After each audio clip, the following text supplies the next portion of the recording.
maybe rode that wave for quite a while. It's a bit of a tough one. I think if you are like a tier 2 stalwart team, if you are like a Metizport, for example, that's putting together a bit of a project, when you've got this sort of time off and, you know, for tier 2 at the moment, it's a strange sort of time, but also towards the start of the year, yes, the tournaments start back up, but you just kind of keep the pace going and sort of roll through the motions. I think Nemiga is a team that you're going to look at and be like, okay, we're going to be facing these guys a lot this year. We need to know how they're going to play. We are into the action, though, folks. Enough yapping, and time to get into the Counter-Strike here. Lumi in on the bomb site by himself, actually. There is some assistance in at pit, but not really coming to fruition. I don't know. The setup looked sort of caught off by an A push there, to be honest with you. Just the one kill for the Julies apiece, but no real difficulty there for Nemiga to take the pistol. No, really simple stuff. They just want to go quick, and I think for Nemiga, you can sort of see that as a way to probably put a lot of pressure onto Metizport. We know that Metizport are going to have these grandiose sort of formulated plays. We know they're decided to put a lot of prep into that. Nemiga at the same time, I don't think they care about fighting in the mud a little bit and, you know, slogging it out and playing these kind of grueling games and really puggy, really scrappy, really sort of uncomfortable viewing, because that can give you advantages, especially if your individuals are hitting shots. This one there by Popsky. Pretty close, though, in all fairness. And it's a forced buyout for Metizport, with not a lot brought to the table. Deagles, 157. One scout. So it's asking a lot here. Yeah, not expecting too much out from it, of course. Kind of surprised, even, that Metizport would want to go in for something like this. But we'll see. I do feel Hampus might bring this energy to the team that's quite, you know, confident, quite aggressive. That's his play style. That's his sort of style as a person. So I think he could definitely bring that into the server quite easily. He's trying to feign that there's maybe a couple players here. Jump spotting away, making little bits of noise to slow them down slightly. Nothing he can really do. I feel like you just call an instant save, yeah. Some of the players automatically started moving once there's action on that B bomb site, but they just turn tail and Hampus is going to try and get out of here alive. You know me, right? I don't love a force buy on the CT side, and, you know, this has now put them in a little bit of an awkward spot, right? Because Metizport, you have to give them a second here, and you've not even really caused any problems towards Nemiga, and now you've got to use this buy again in towards the next, where you've just failed against it. Nobody's died, so a unicorn round that we like to kind of call them, but if it's just worked for Nemiga flawlessly, what's to say that it's just not going to work again flawlessly for Nemiga heading in towards next, or at least just work in any regard? So I don't love the force buy here for Metizport, especially considering how one side of the pistol was. You don't even have at least like one person in towards some sort of rifle, like a FAMAS or like an MP9 or something to go off. Instead, putting all the weight on a scout doesn't do anything for me. So yeah, really simple stuff on Nemiga. They're pretty happy. Of course, this is Metizport's map pick, so we do really need to make sure that it can stick, especially considering that Nemiga played a lot of Anubis, and it was always a really strong part of their map pool. So let's see. We go back in, same buy, similar stuff. This time we got 3 towards B.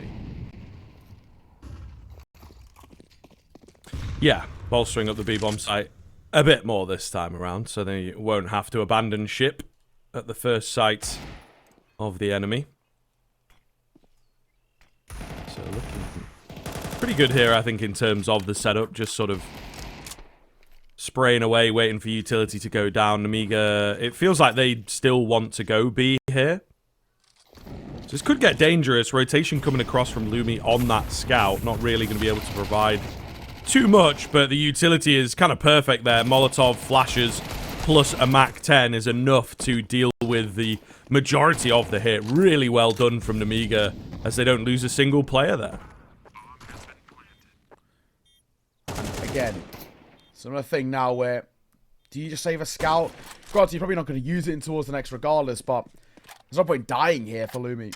And same for Isaac. I mean, especially for both of them as well. Just keep holding your armor. Just save that reinvestment. I think they'll be given that luxury. There is a bit of a play for an X here from Isaac, though. He's holding lower ramp, so he might be able to make this a little uncomfy, depending on whether he wants to peek at all. Noise is being made now, so he's actually going to be cleared. All right, they don't actually have to go and fight him. Leah potentially could be in trouble. Isaac's now being spotted. Is Leah going to be okay? Oh, just about. 19 points of damage done at the end there. And down goes Isaac as well, so he doesn't even save the armor. Very simple third for Nemiga. And not that many casualties. So again, they can bring that buy in towards the next and use this as a simple bonus buy. Khan could go in towards an AWP if he really wanted to, but I don't think this is the time or place. I would say, yeah, go for a rifle, keep money on deck, and go back in towards a pretty simple buy in the next.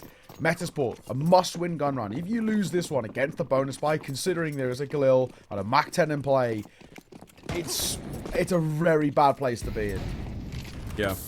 It's a great start thus far from Nemiga. I think they, you know, have played a very simple game, again, to their kind of identity, which is very pack-based, fragging-based, and that is solid for them. And there's Xanta, I mean, looking fresh. It is early in the morning. Players often do not like playing early in the morning, and, you know, they are looking very, very good. Lumi misses out the first shot, takes the second. I think that was always going to be a one-and-done spot, to be honest. But, yeah, just relentless here from Nemiga. Plopsky does get 2. Has he kept them in it? One tick of the Molotov might be enough. It's a nade, in fact, that finds him. So just down to Hampus now. He is in quite quickly. No kit available. Still a full belt of utility. A well-placed HE. Could make a big difference here. Doing his best. Oh, Zvi dropped down to 14 HP. I mean, one bullet on either, or rather both of these players will be enough to take them down. Can't quite find it around the smoke. He's left low himself, and Zvi just does not stop. Again, that relentless aggression coming in. Nemiga survived the 1v2. Nemiga now as well. Again, like I said, if you can convert a bonus buy like that, it puts you in an incredibly comfortable spot. It's back down to a low buy. And of course, the additions that they get on top of it, of that AWP, is, you know, a lovely thing to have in towards this buy. I mean, we're talking about this Nemiga side who are not really being forced to break that much of a sweat. Yeah, that round's a little closer at times, but still, considering the weaponry they had, it shouldn't have been. 4-0 start. Lovely position that Nemiga are in. And just a low buy. Out here, Lear. What a swing. What a find as well. Hampus getting deleted.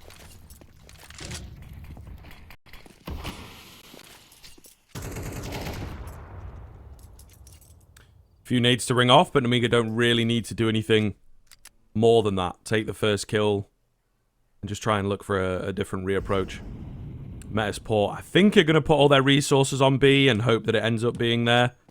We know it is quite the contrary, so it's going to end up being a moot round here, unfortunately, for Metizport. And they're buying in the next, so we'll see whether they, you know, hang around on B or whether they try and go for some exits once they figure out that it's A, but the chance at the round is just gone, I think. Yeah, no chance in this one, is there? Yeah, you're spot on. It's a nice move, honestly, by Nemiga. Just making sure they do their due diligence, right? Checks coming through, making sure that there's no gaps in the armor, and a very easy post barn to be set up here as well. So, real simple stuff, real nice to see. And for Metizport, you know, especially like 3 out of the 4 cases, just keep hold of the armor. It's a small thing, but it's better than nothing. That's movement by Xanta. It's not always something that people can do consistently first time, so nice work. Either way, 5-0 start for Nemiga. Loving life on this T side. We know this is a map that Nemiga have been playing, but not as much as that of Metizport in towards last year especially, but for Nemiga, there's been some decent results here, right? You know, we're talking about 2 wins out of the last 3, one of which as well being yesterday. They beat that TNL side, who are actually pretty scary in their own regards as well. Beat them 13-8. They picked up a loss to Bait, but it was in double overtime. So, you know, fair play. It's a close game. And then a win over 500 as well, who are, we all know at the moment are a very scary team and have been putting up some good results. So, all in all, they're loving life. So, with that for me, I mean, I look at kind of other maps that potentially could have been picked out here, and you think that this Metizport, it feels like a punish pick on paper, but I just always feel like Inferno is one of those maps that if you have a slow start, you're always going to feel so awkward, and maybe a map like Mirage might have been a little bit better up your kind of your alley, or maybe even going in towards something like an Ancient early. It's a bit puggier, sure, but it's been a good map for Metizport. So I wonder where this sort of bar, Sean and Nemiga have had their woes on it, but it was an alright map for them last year. And I always feel like as well with Inferno, it just feels like an inherent risk to me. You step up early in towards a round, or somebody has a bit of a life game in the early part, it's so difficult to start. Or if you're a little bit quiet, and they're kind of caught napping at the moment. First time they're away, because Adam will get both, but he then gets traded 3 versus 3. Yeah, deadly start once again. I mean, Nemiga with the burst moves have been finding quite a lot of success. Subtle pace changes, keep you on your toes all round long. Sometimes they're coming in the first 20 seconds. Sometimes they'll wait a minute, but very rarely will it be just one player looking for a peak. Hampus with a nice double, however. An off angle from him. That's the tag coming in. A little awkward. Nade might find him. Yeah, it wasn't necessarily on. So he goes down, but he's done enough, really, with that double. And that gives Metizport their first round, seemingly just falling into place. Kind of randomly, almost, you know? Yeah. A bit of a weird round. Yeah, it's, yeah, one of those where I think for Metizport, they'll take it, right? But again, is it sort of replicable? Probably not. It was such a weird round all in all, and it felt like it just Nemiga completely sort of taking their foot off the gas, a little slow in terms of their reactions to it. I mean, Adam shouldn't really have got 2, in all honesty, to start things off, and then that pushing towards the site. If Nemiga had maybe just sort of pumped the brakes a tad and caught a pause in the 3 versus 3 and tried to evaluate sort of what was going on with Metizport, they might have had a better chance there, but either way, it's not the end of the world for Nemiga. They can buy in towards the next, and probably the one after that. This time, we'll let him get cleared in towards long. He got away with a lot last time, and it's going to be the same, and he nearly gets a second. The same exact angle, and they just don't clear him. Oh, imagine. Khan not quite fast enough for that. So I'm going to go down in the long hauls. So, looking very good for Metizport once again. Nemiga have hit the wall, so to speak. I think, as you were talking about, at good length, once you get to like a 5-0, 6-0 scoreline, that's when you really got to wake up. That's when Metizport are like, okay, guys, we have to get a round at least. You know, like, you start to take some bigger risks and come up with some original ideas. So, worked for them in the previous. This one, we'll see. It's a nice find on the Molotov. Yeah. That frees up the bomb site itself. This could get dangerous. This is a little weird. They just got to make sure they cover that coffins area. That flash will do exactly that. So they'll slow down the AWP for now. Santa wanted to peek. Oh, that flash will keep them at bay. Plopsky swings for 1. And unfortunately, I feel like this one is pretty safe to say is dead in the water.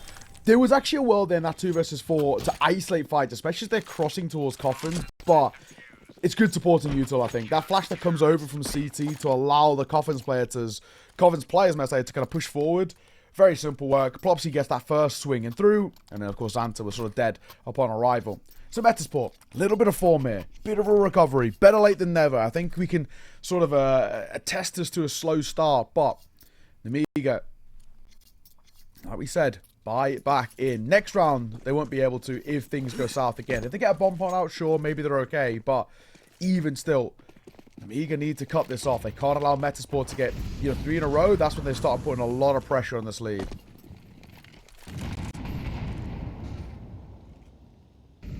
We'll see. Nemiga, as you say, it is sort of that answer back time. They've got to come up with something a little different. The super fast aggression of the early rounds is not really working for them as much anymore. Lumi doesn't find the shot despite the smoke landing on the roof. Didn't want to get more confident on the angle, so tries to take the crack, but just isn't going to happen. Nemiga slow it down. It does go eerily quiet. Minute to work with. Let's see what the play is. Not a huge amount on offer just yet. 50 seconds. Nemiga are waiting for an overextension. I don't really think it's going to happen, though. There's no need, really, for Metizport to peek, but this timing by Risky Bob is actually excellent. He's going to get a bit of long control here because attention's being drawn back over towards B. And you can see now as well, Adam was trying to reclaim that space over towards long, but he goes there late. Risky Bob's already pushed forward. This is a great move by Nemiga, especially with Isaac getting caught in transition. This is fantastic work. Bomb will cross and go down momentarily. I honestly think Metizport just saved, and it looks like they're already setting up for exactly that. Really impressive stuff. I mean, Nemiga, as we've talked about, a team with great coordination. They've been together, the majority of the team, for a year plus, right? Some of them in even longer than that. So they have that just team play up to the nth degree. And you can see it come to fruition in this round. Really, really well played from them. And I think we're going to see a lot more of that. You know, and it's something that they will have over Metizport with a couple of these new additions. There's going to be certain things, certain philosophies that Metizport is still working out, you know? And, yeah, we'll see how it looks on that T side. I think, again, individually, maybe in terms of the tactical mind of the game, Metizport might have it, but when it comes down to raw fundamentals, belief, confidence in your calls, etc., I don't know that they can beat Nemiga in that sense. I don't know, yeah, I think you are right. And again, where I think Nemiga can play these sort of, as much as well they can play these like really puggy rounds, that slowdown towards that round, you could really see how uncomfortable it made Metizport feel. 3 of the 5 players start transitioning with no real information to go off, and just a kind of a pure feeling, and that in itself, well, it was tough to see. Plopsky for a double opener. Nemiga letting this happen a little too often. Players getting 2 kills before getting traded. Not these 1-for-1s. What's off towards half wall, but Nemiga going to play the start of this round basically from a 3v4 immediately. Lumi. So on these crack angles, he enjoys it, doesn't he? Just, you know, holding the hardest angle in the world, hoping that his reactions will be fast enough, but so far, not quite. He's always able to survive it, though. What is this move from Xanta? Oh, my goodness. He might oh, no! not get checked! Oh, yikes. No. That is usually what happens to me, too, in that angle. All the same. A bomb site is open. Zvai's going to discover that, so we'll see how this pans out. Yeah, these should be okay crossing. I was going to say, if he goes up towards short, there was a world in which Adam B could have cut him off, but you're going to go the long, the safe route. It's a smoke over towards Moto as well, so this is a very doable 2 versus 3 in favor of Nemiga. They've got the site, bomb planted, they can set up anywhere. They're actually planting, though, for a double site play, because they could put one in towards Pip, but now because of timing, it's a risk of whether you want to cross short. Someone could be there. So they're both just going to stick up on the site and hope they can shell up and buy enough time. It's quite a risky way to set up a post bomb. Yeah, we'll see. Molotov goes down at a good time, though. True. Short players, what are they going to do? Not a lot of time to work with. Still going for it. Big nade comes in and, yeah, just easily dealt with. Hampus can't really get involved on 17 HP. So, just works out very nicely for Nemiga. The molly, really sweet. They will go down to the bomb, but Nemiga happy to get 7 rounds already. Yeah, honestly, for this Nemiga side, this is a stellar T side that we're seeing here. First that pause can be called by Metizport. No surprises. I think it's probably the way to go about it. This is a side who are, without a doubt, falling apart. And well, the question for me now is that for Metizport, how do you actually fix the issues that have been arising here? You've been pulled out of position so often. You're losing that fight. I mean, again, you've lost a numbers advantage situation there on that retake. And now to make matters worse, it's about what do you actually do in terms of the buy either. Do we actually full buy into this around the AWP? Or do we have to leave him a little bit on his own and hope that he can keep it alive for the penultimate round coming up next? I mean, the Nemiga have a great chance of getting, I mean, at the very least 8, but honestly, the 9th is sort of looming there too. Yeah, I think so. I think they are in a really, really good position now, and this, of course, is Metizport's pick, so I think that it will make a big difference if Nemiga can put them under pressure super early on. It's a knockout game as well. So the battle of, I suppose, the best of the rest. We do have teams like Heroic and Big down here, Astralis as well. So Astralis felt like probably the favorite coming into the qualifier, and they didn't qualify yesterday. So you have a long day ahead, and then you've got just the one game tomorrow that's for the spot, which is really, really quite a lot of pressure. So I think if you can get off to a strong start in that little lower bracket run, you'd be very happy with yourself.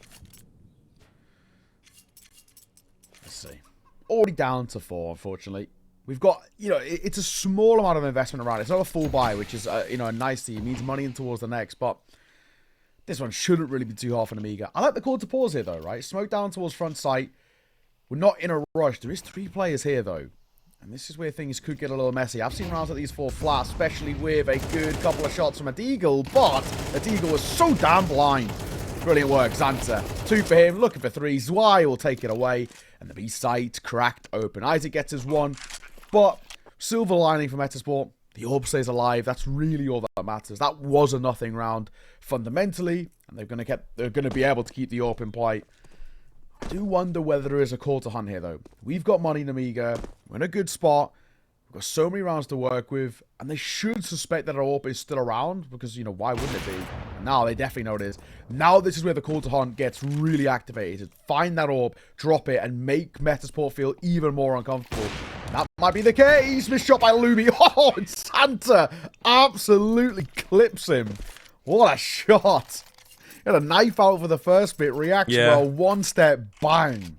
Down he goes. That is brutal for Metizport. Make a bad situation worse.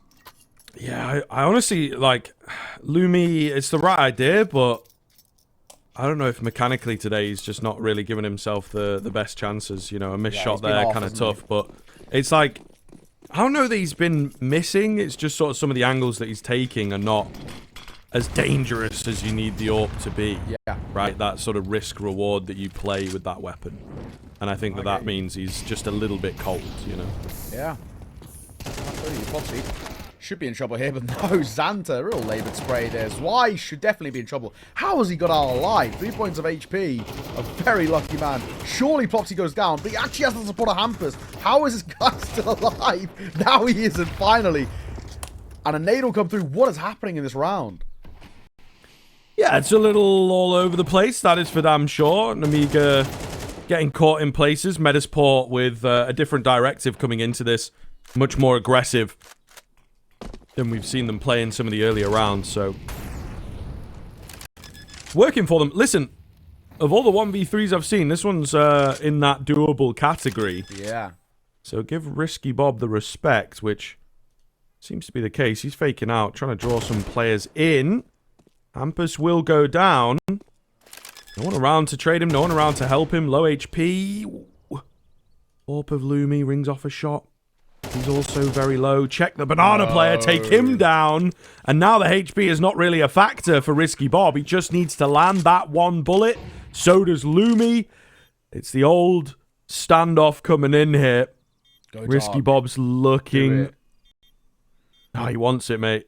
He wants it. Is he going to move in closer? No, he's just playing around the pillar. I mean, this is nice. It obviously covers off quite a bit of him as the round goes on. Oh, he's going to move back. No. That timing is unfortunate, and Lumi's able to reset after spotting him. Risky Bob will be kicking himself. He just stuck on the pillar. I think he gets that kill. Lumi was straight in there, Molotov in hand. No real care in the world about open angles. Oh, man, that is tough. Dude, that's so unfortunate, man.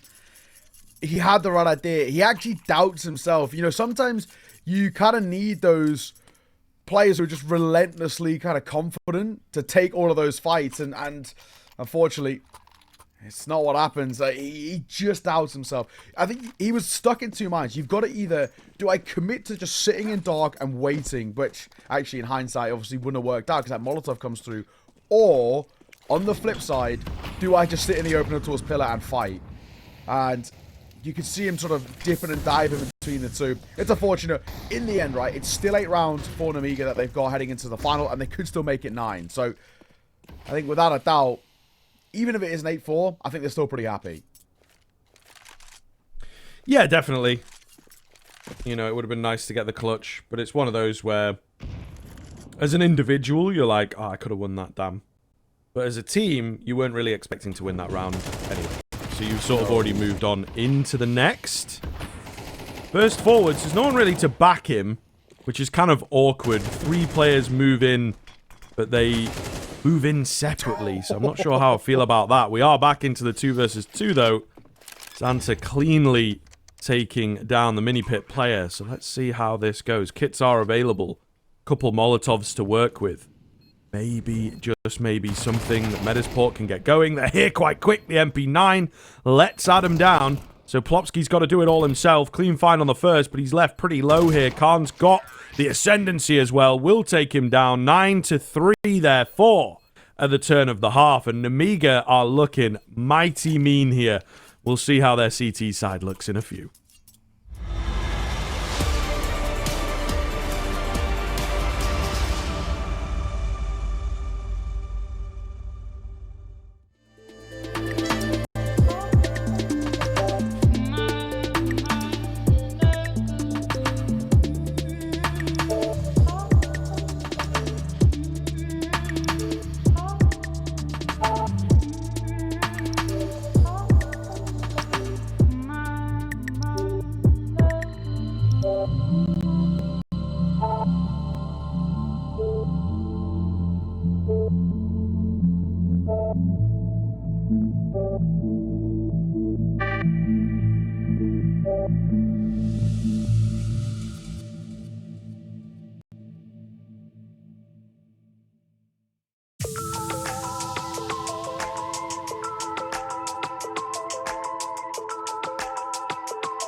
Okay, what's going on? Welcome back. We're straight into the action for this second half. No messing around. Been a lot of messing around in the first, though, I'll tell you that. Metizport not really got as many as they would have liked out of their CT side. This is their pick. We do expect better things, but I think, you know, we have the experience as a roster against this younger Metizport team. And Nemiga just kind of, you actually, I think, put it together quite nicely in the half there. I will say it on broadcast while we were in the break, where it's like Nemiga are just playing rounds they shouldn't really win, but then they do. Yeah. So Like 2v4 it can be a bit frustrating. Converted like 3 times in that half. It shouldn't happen, right? And I think it's probably arguably a bit of a testament to how poorly Metizport are playing. Flash over. Leah will actually get out, but they're sticking around for the fight here. Leah wins it. Why? Why do we even stick around for the fight? But it works, so who cares? Well, there is that, you know. I think that they get away with a lot. We obviously casted Hester yesterday that caught a lot of attention. I think they play a very similar style of carefree Counter-Strike, but you see a couple kills come back round for Metizport. Some decent finds on the Glocks. They can always turn the tide, the run and gun pistol. So a 4 versus 3 retake now with Khan pretty far away. So we are in a waiting game. Nemiga do not have a kit, so they cannot wait very long. I just don't see them getting in here, to be honest with you. Try and take a few heads, but, you know, you peek one angle, you've got 2 or 3 guys ready to go at you, and you run out of ammo, and there it is. Everybody peeks in, you just get mowed down. So a big old pistol win coming in from Metizport. Yeah, and super important as well. I think Metizport, they really needed it. If we kind of talk about where this second half doesn't even start, there's just no way of getting back into this. We're talking about how you're basically trying to return from, what, like an 11-3 scoreline? It's not going to happen. At least now a pistol.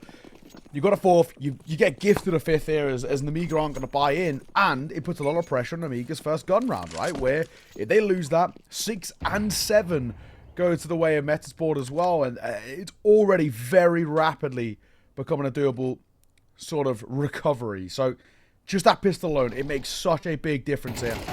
Pistol pushing.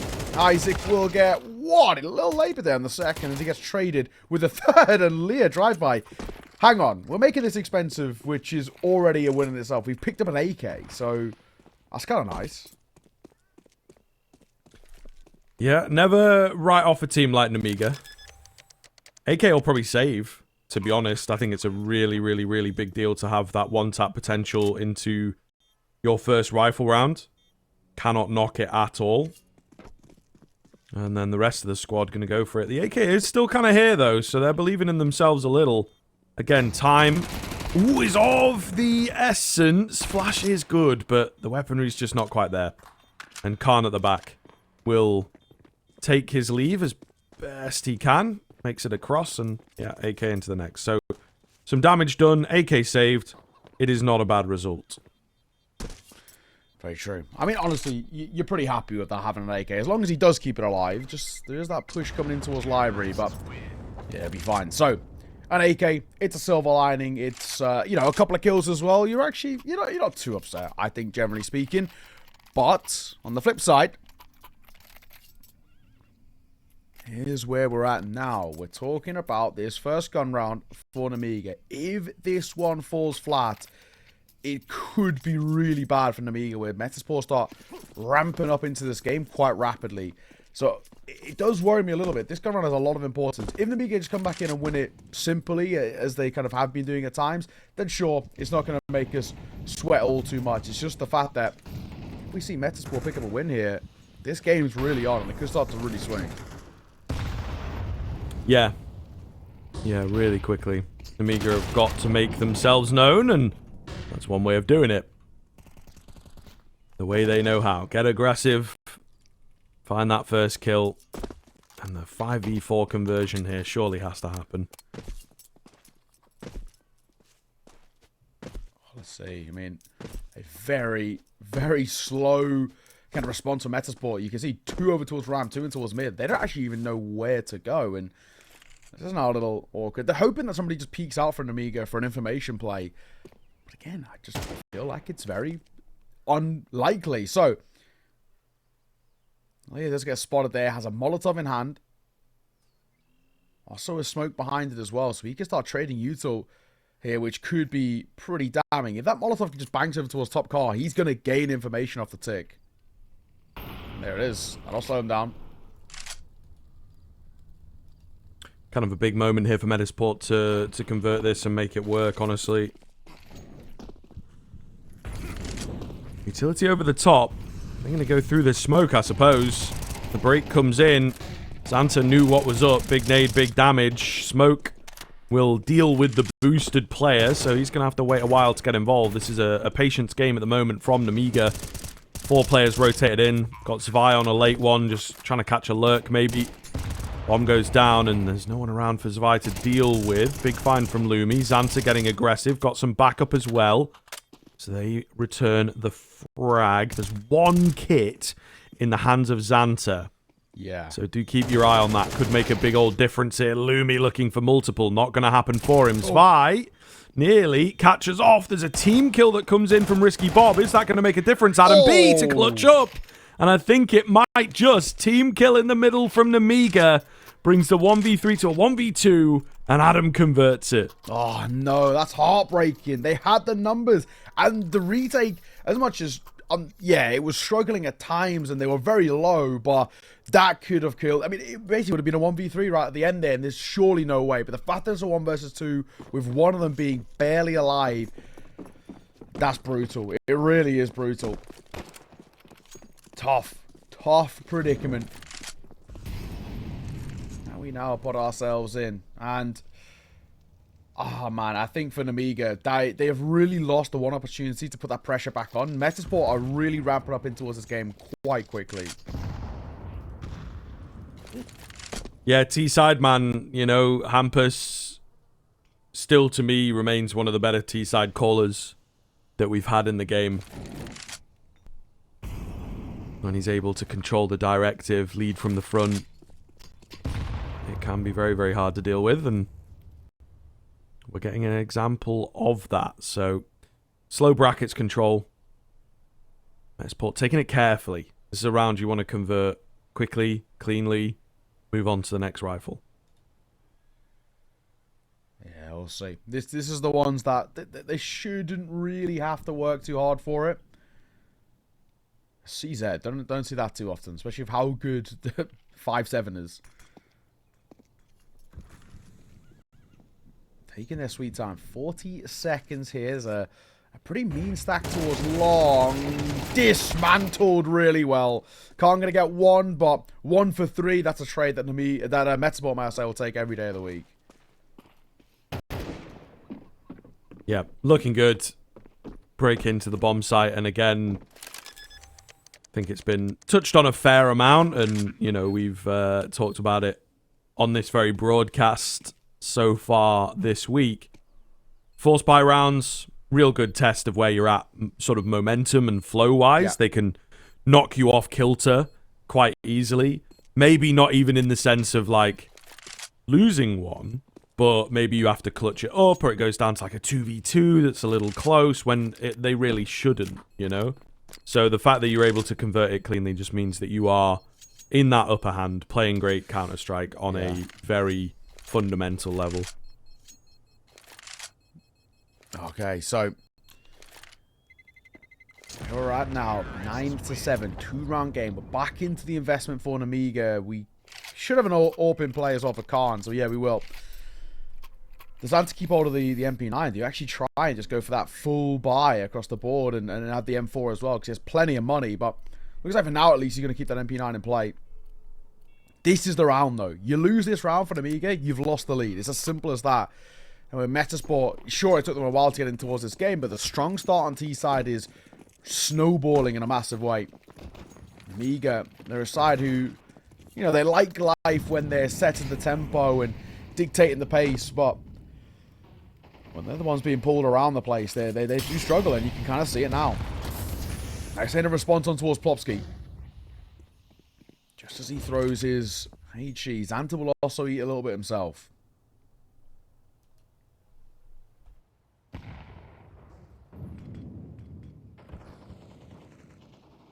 Down in Banana. Plopsky making waves. Does get traded, though. Is there much else happening for him, I suppose, is the question that Metizport have got. 1 for 1, is it really enough? They will rotate back around towards A here. Trying to get some presence down. Zvi, confident on the dry swing. Gets caught moving away. Uh-oh. This is not looking good. Khan can't do anything either. Metizport catching Nemiga at their own game, you know? Catching them in the aggression. Really good sense of timing. And again, super clean take on the A-bomb site. You can't complain, really, can you? And I think the issue is now for Nemiga. I mean, first of all, I wouldn't have minded a pause, at least like going in towards that round. Just have a moment to give us like, what is the idea? What are they trying to do on these T sides? Is there ways that we can, you know, maybe not break it down as simple as that, but actually what I want to see from Nemiga is them try and play it a little bit more like they did on their T side, a bit more carefree, try and really fight up front and sort of pug it out, right? We know Nemiga like to take fights and like to rely off their individuals, but I think, you know, that point that I brought up when we were on halftime saying, you know, Nemiga, essentially what I said was, Nemiga don't play good T-side rounds, but they're somehow still winning them, which is probably testament to sort of how bad Metizport are doing, right? And I think now when you look at it in a more macro sense, this is actually where it's actually come back to bite them. They weren't playing good rounds for a lot of that T side, but they were winning them because Metizport were doing so bad in like 4v2 situations in their advantage. Now we're seeing the flip side, where Nemiga are continuously still playing bad rounds, but this time they can't just rely on a post bomb because they've got to play on retakes, and retakes are infinitely more difficult. Yeah, it is true. And we do see a couple of those like T-side tendencies coming in from Nemiga. That previous round is a good case of it. Couple of cheeky peeks. And the damage for dying on the CT side in sort of a solo move is far higher as well. So I think that's something to sort of consider. You don't usually have a teammate behind to trade you unless it's like a super coordinated play. You don't have the pack that can maybe still recover the round. So you just have to be careful with some of those solo moves in places. I think you're right. I mean, what do we do now for Nemiga in terms of, you know, double M4, double MP9, and 5-7? It's not a full buy, which is, I guess, a nicety. We've triple stacked B, and Metizport might want to fight here. Liam not showing his presence. He needs to be careful now, especially his teammate's gone down. 5-7!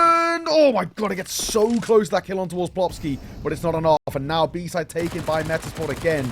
A change up in pace, a quicker round, and look where we're at. Even still, though, this is still a little bit of a dicey 2 versus 3 with how low Plopsky is. Yeah, it could be dangerous. Woolshay, MP9's not really all that strong in this kind of a situation, trying to spray through. Nothing on the other end of it. I don't know that unless they fully commit, Nemiga are going to find any kills here. So, lightly giving it up, lightly saving. Hoping for an exit, maybe an overstep to come their way. They might even wait until, you know, everything goes down there. Not really all that bothered about dying at the end, so any money that they could potentially take away with them would be good, but smokes are just too fresh. Yeah. Nothing they could do. Plopsky goes down to the bomb. M4 and a kit. Not much else, but, you know, you'll take an upgrade like that. I think, all in all, this is a seriously dicey spot. Oh, goodbye. Who even was that? We've got 2 Khans. So that'll explain it. But, fundamentally, this is a dire spot that Nemiga are in. You're a 9-3 half, right? You know, you should have no issues ever closing out this sort of position. And look where we are. 6 in a row from Metizport. And Nemiga's real, just uncomfortable counter-strike that they're playing. Sure, it can work on that T side because you can rely on the individuals, which they were doing a lot. They were relying on somebody getting multi-frags. Now it's obviously coming back to seriously bite them in the arse. And they just can't find a way in towards this. So, a bit of a tech pause here as we're probably waiting just for a bit of a ping issue. So hopefully it should be fixed momentarily. But for now, I think Nemiga will actually sort of take the break in a way of what has been a really rough second half. Yes. Not a single round. And in the blink of an eye, we are even. So, kind of a wild showing. It's some of the shortcomings of both of these teams, I think, being put on display pretty obviously. You know, Nemiga, some great individuals, but just difficult to keep on a leash, I think. lacking a bit of discipline. And it does feel maybe Metizport in the early days can be a good thing, but maybe a bit too much reliance on Hampus and his calling and his ideas, and he just couldn't quite figure them out on that CT side with the rotation play and the stacking play and whatnot. But moving on to the T end, not only is he playing well, he's obviously also calling well. The names that you expect from this team are fragging pretty decently. Maybe Isaac a little quieter than you would expect. But one of the big issues they also had on the CT side, and you know, you don't want to hold a torch to one single player, but I do feel that Lumi's AWPing was kind of missing a little bit. You know, the threat just wasn't quite there. Again, not bad, just not enough presence from it, I guess. Especially against a team like Nemiga, who like to play pretty thick and fast, and AWP usually is going to slow them down. So that is something that's pretty big to consider. He's not really needed as an AWPer on this T side. Yeah, no, agreed. We're just waiting for this ping issue, but I feel like with the buy coming through and the typing I'm hearing, we probably should be okay to get underway sooner rather than later. We shall see. But even for now, 9-0 and Metizport. I mean, the way things are playing at the moment, I can't see like any world in which this doesn't just get cleaned up by Metizport, right? There's so little to sort of nothing on offer that I don't even know what to expect. Man, the Nemiga have just not been playing solidly in any sort of form, any sort of fashion. And yeah, I mean, credit where it's due as well. Metizport are just capitalizing upon this real grand opportunity that's been given over to them. Yeah, absolutely. I mean, as we sort of touched on in a couple of the rounds that have been in, I suppose that previous is kind of an example. The anti-force buys, anti-low buys, so on, have been just really smooth. So I think that kind of goes to show that Metizport just playing above and beyond almost where the game is at. Usually on the road to recovery, there's a few humps and bumps along the way. You know, a difficult round here or a big individual moment required, but we've just not really needed that from them. So you do worry for Nemiga that they're kind of a completely different team into the second half. Yeah, agreed. Tough predicament, but looks like we might come back to us for a brief moment. It has been it's been a bit of a weird situation, I think, ultimately, but yeah, ping issues, they do happen, right? We've all kind of been there. I think fundamentally though, like for Nemiga, as much as this tech pause is probably nice in a way as a bit of a kind of breathing room and say like finally we're not just getting kind of just rolled round upon round, 6 in a row they've lost, but at the same time it's probably a bit of a pressure building situation where it's like we've got to go back into this in a minute with our ping issues and kind of try and close out this map, and then we've got to go into our map to follow it up. And at the same time, while it's been a kind of an okay map for Nemiga, Metizport aren't too upset about playing it. So yeah, weird spot they're in. Looks like the game is getting live though in a second, so we'll head back in towards the server and hopefully get this one concluded. But yeah, tough predicament I think is fundamentally what we're saying. Nemiga are going to follow up the tech pause with a tack pause. Classic. Of course they are. I was going to say, you know, we got the game live call in our ears. Are we maybe going back in? Oh, is it a little bit too early? But no, it's because they went into attack pause. So, you know, we're still going to be in freeze time. Whatever happened. But there you go. I suppose they aren't being cheeky and, you know, trying to get a bit of tactical talk during the tech pause. So that's good. At the very least, they're like, yeah, we do actually need a minute to talk things over, because while he was calling strats, he was lagging out last time, you know, or whatever it may be. So there you go.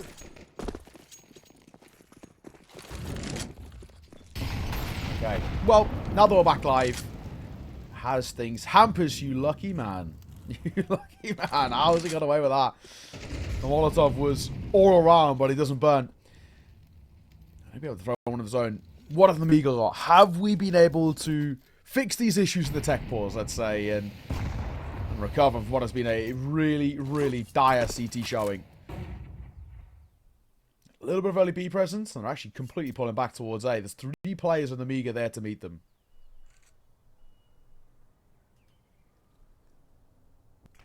Rotation's back, though. So we'll see here. Nice little smoke to slow them down from Nemiga. They're going to opt to go through it into Khan. He's quick with it.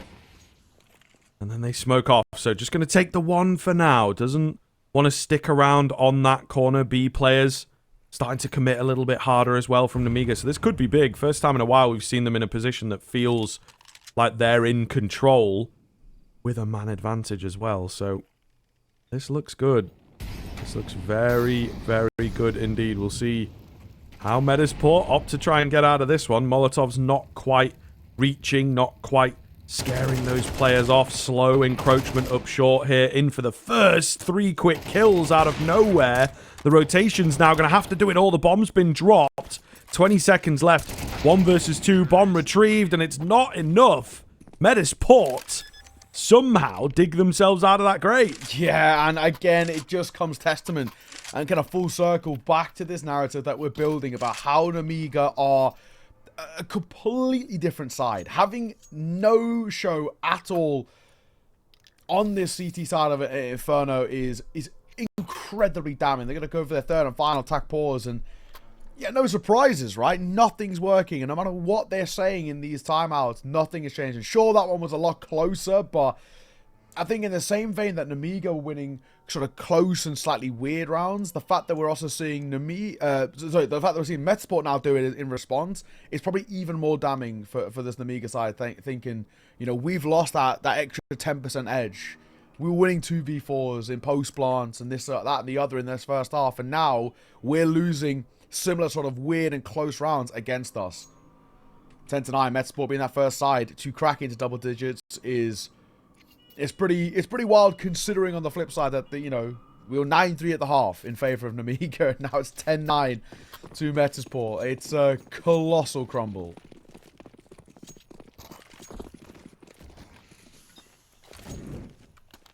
Yeah, it's wild. It is wild to see. I mean, last round, though, just goes to show, I think, Metizport. The T side is really damn good. CT side maybe leaves a little to be desired. Maybe they do get unlucky. That's sort of one of the things we talked about a couple times. Nemiga getting away with some wild rounds. But this T side has been world class, honestly. Really playing above their level. So, very, very impressed. And long may it continue. If they can get this flawless second half, then second map feels pretty good, doesn't it? Quad stack towards B is what we've got. I wouldn't say I'm too much of a believer just yet. And it's Plopsky who's just going solo to sell a bit of a fake here. If we just go for a simple short play on towards A, obviously they don't know that yet, but that's it. That's the round done. The site's taken. It's just risky Bob here. He's throwing one nade, just pepping them up a little bit. And now one nade alone has drawn the bomb back towards B. Wow. Risky Bob doesn't know it yet, but he actually could be the real difference maker, and finally a round going to Nemiga's favor.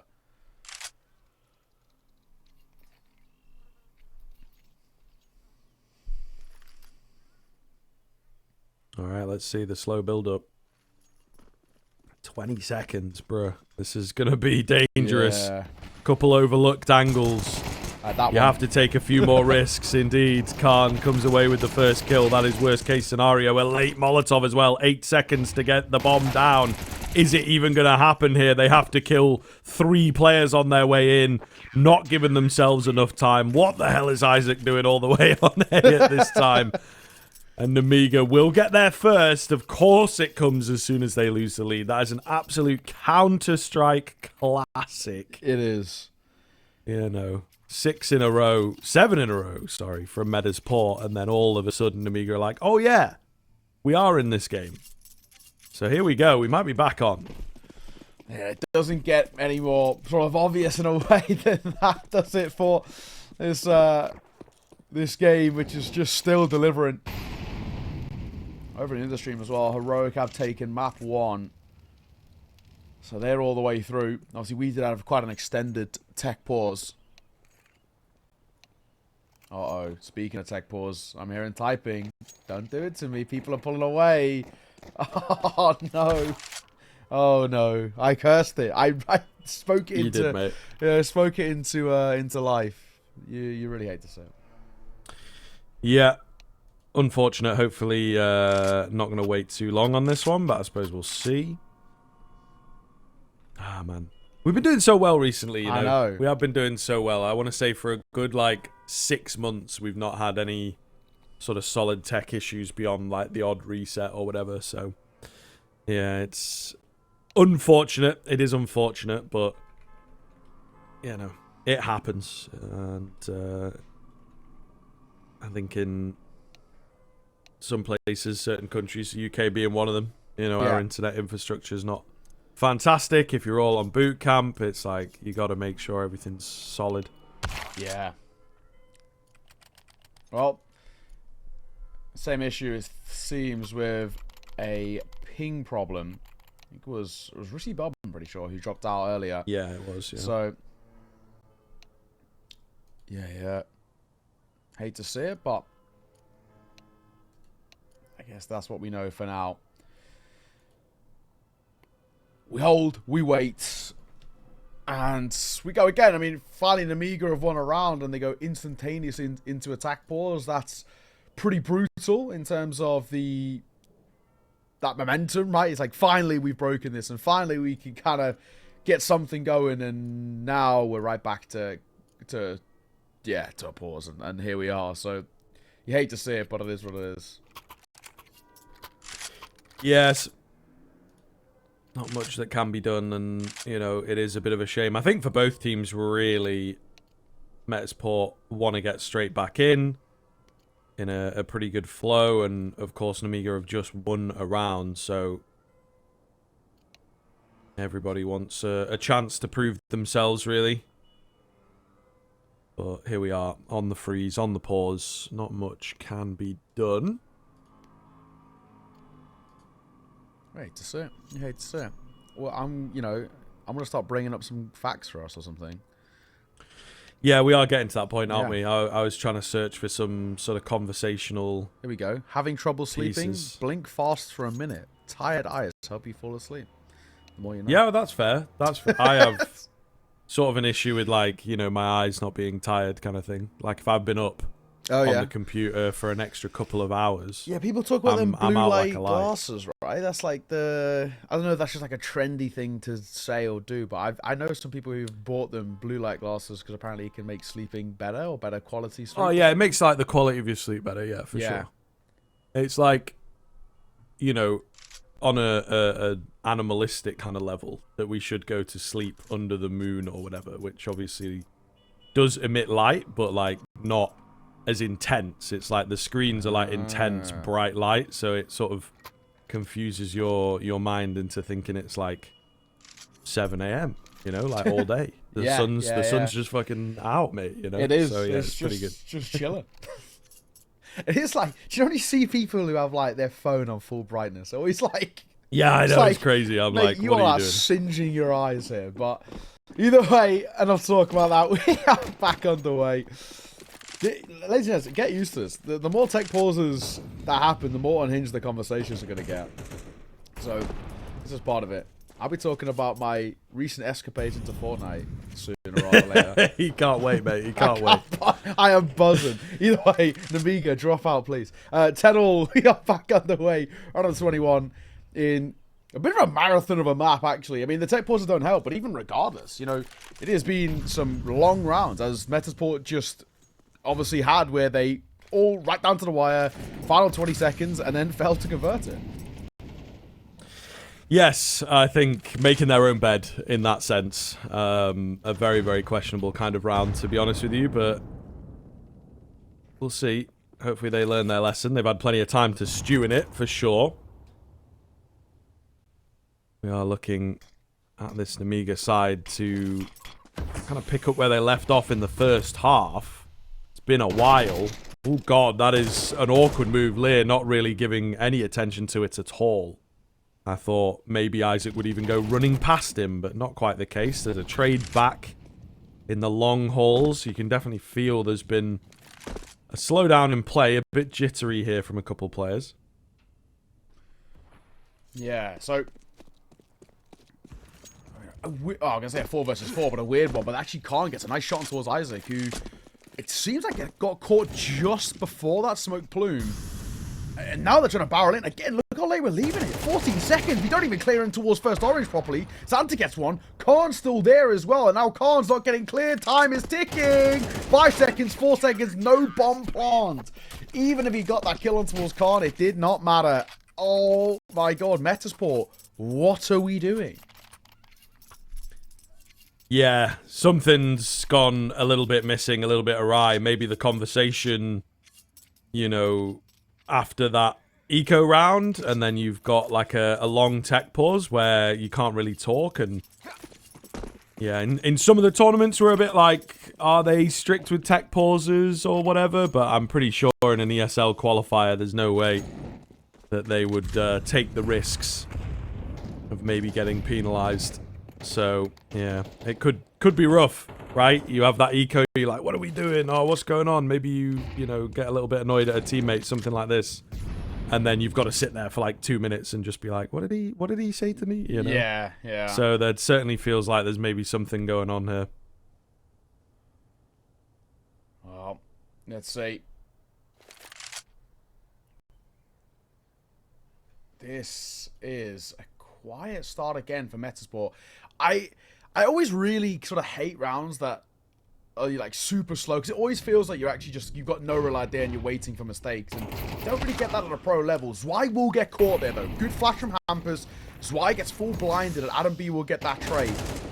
They're on site here. As long as Risky Bob can get one, he'd do alright, but he gets traded through the box. Finally, it's a very well formulated T-side round from Metizport, and they do it with time on the clock. It's a win-win.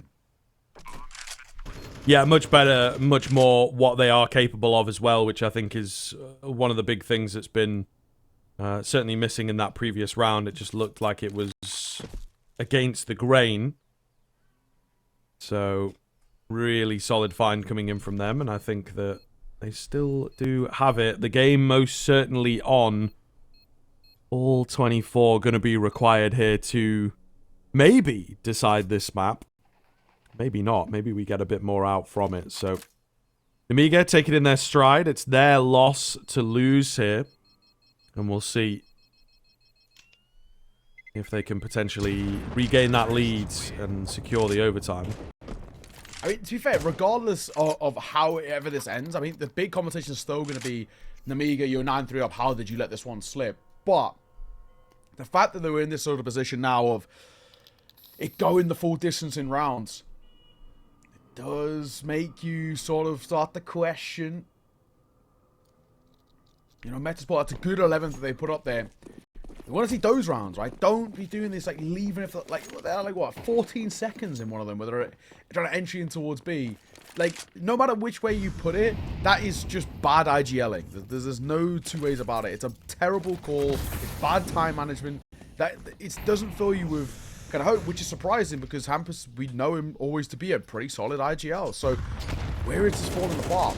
Great B control here by Nemiga, right? Banana taken, smoke down, 2 players going to fight up here. So if Metizport want to even test the waters in B, they have to use a lot of util to retake it. And they could even keep trading smokes deep down Banana just to kind of continue keeping the pressure on. And once again, put sort of that clock above their head.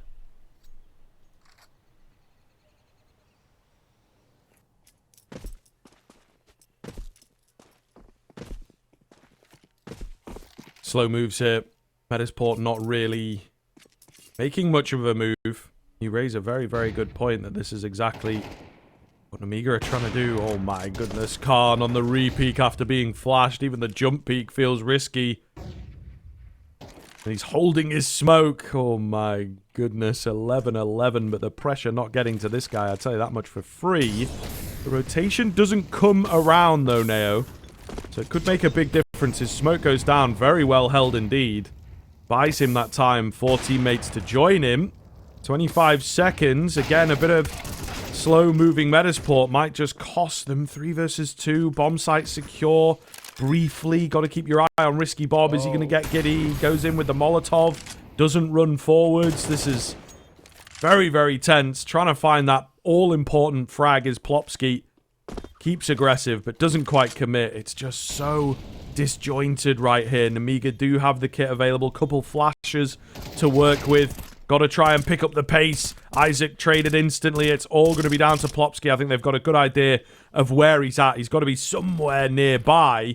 Bomb ticking down, trying to wait for this smoke, but they really can't. They'll move in together, and they will get that 12th. My God, what a weird round.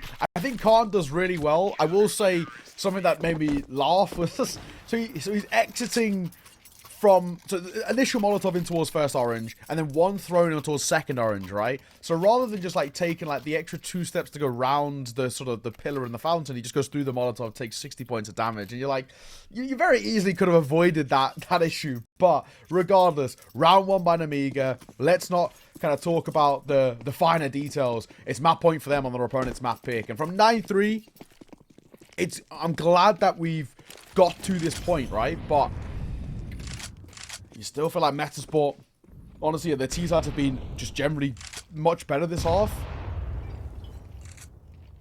There might still be a world we have extra rounds required.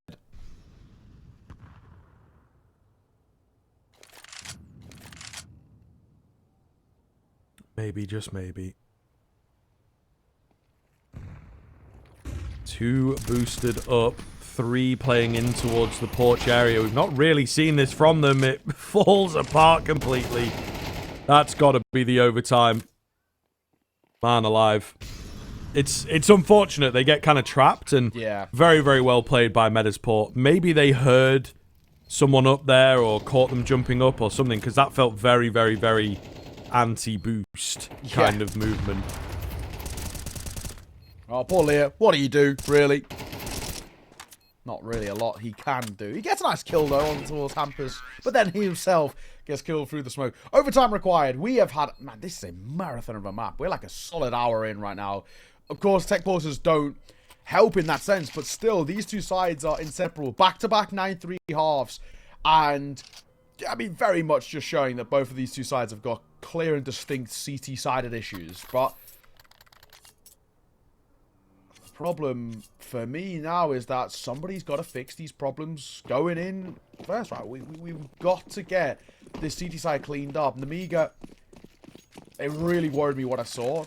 I think it's probably even more, it's more damning that Nemiga were 9-3 up and lost rather than the fact that Metizport went 9-3 down, right? We can akin that to a slow start and waking up, and they have absolutely woken up. But Nemiga being, you know, lights out the gate and then letting that slip, it is really damning. Yeah. This is kind of dangerous now, I think, for sure. The resets finally come in, you know. The dreaded, oh god, what's happening to the game from Nemiga in particular has gone. And it's just a completely different field of play now. So I think this could be very, very difficult for Metizport if they can't start strong. And the round here has not started very well at all. Utility comes in. Smoke down from Lear. They're trying to deal with him. They will indeed find him. He's not really bought enough time or space for these rotators to work with. Weird now, especially with this bomb going down. But second look and see, it still feels slightly like a doable retake just because of the HP of Plopsky, right? That alone gives you a bit of a chance, but it's great utility put down by Metizport here to make life really difficult. We're going to break open that smoke. The orb going to spot no one. One does cross towards pillar. That was a little dicey for me. Flashbang over. Time ticking. We got to go. More utility being traded. This is a beautiful post plant by Metizport. No complaints about this at all. They just kept util in the back pocket as a just in case. There is no time here. Lumi and Plopsky will go down on the ship, but who gives a damn? Round taken in a beautiful fashion, and Lumi gets a kill at the end.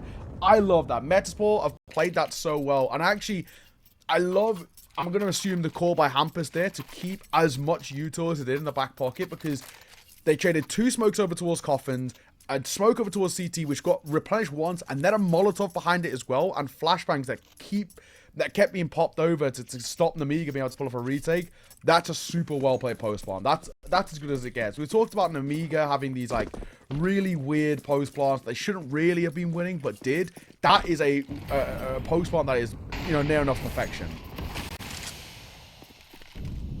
Yeah. Some really well put together moments, and I mean, this is where that knowledge of the high end that a lot of these players have got comes from. Big from Leah here, though. Really nice nade from Xanta. That's a team dink that comes in, unfortunately. Meanwhile, Zvi also finds a double.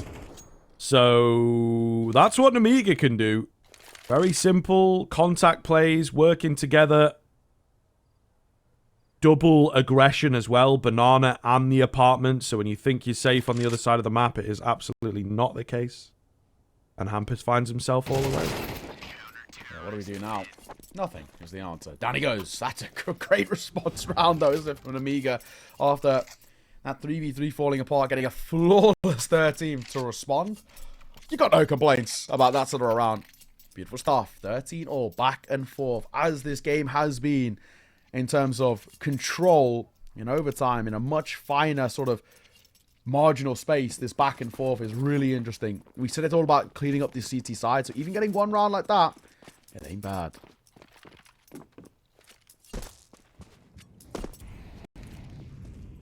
You are indeed correct. Oh, Zvi, gotta be careful here. He's isolated on this side of the site, and there's 3 players moving through the apartments. They are very excitable to try and find this frag, but he does drop a well-timed smoke. So, going to keep them back for now. Metizport back to the drawing board. Yeah, a quiet one. As waiting to pop it. It's actually a lot about this long control, but with 3 players here, this is really good. That is a sumptuous flash. Beautiful stuff. As long as he can get out of here, and he does, that's beautiful. So the timing is excellent from Risky Bob. I was wondering whether he's going to drop the smoke first and then cross. He goes before, and now he's going to go reclaim that spot. I love it. It's great.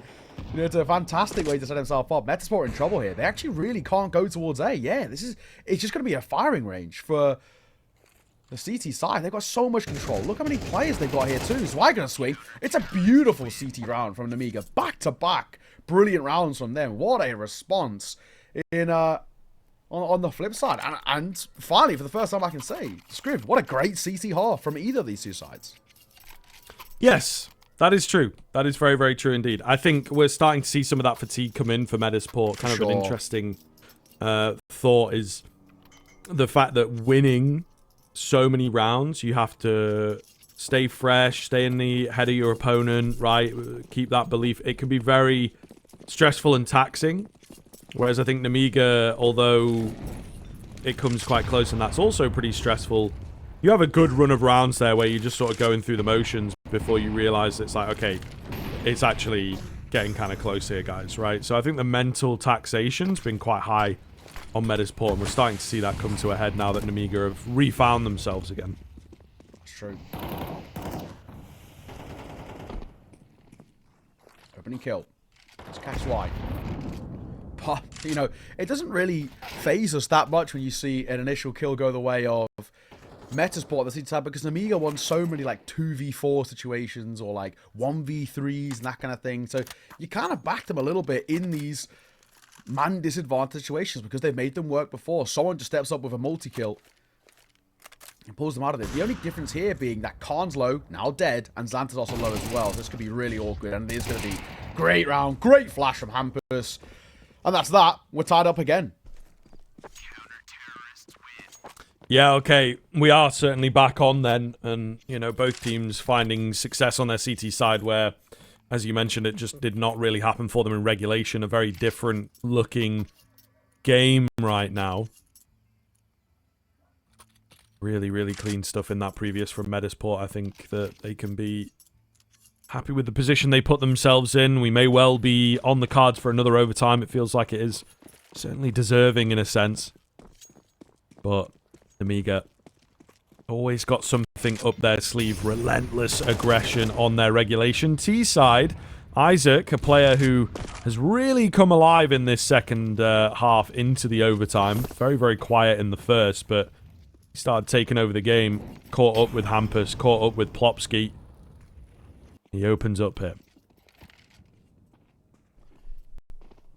On the flip side, you know, you do get a little cautious now. Oh my god, Isaac, this angle's so good. There's one. Second. Won't be there, but still keeping the numbers in your favor. You're pretty happy if you Metizport. 4 versus 3 with Khan being barely alive. This should be a 15. This should be map point to Metizport. This is a tough round for Nemiga to win. They've got no information about A, and there's 3 players here. And that's where the bomb is heading. You got 2 players in towards apartments who want to dive out. And another soon coming from shore. 1 kill backside. Lumi holding with the AWP for a play coming through, but he'll be smoked off.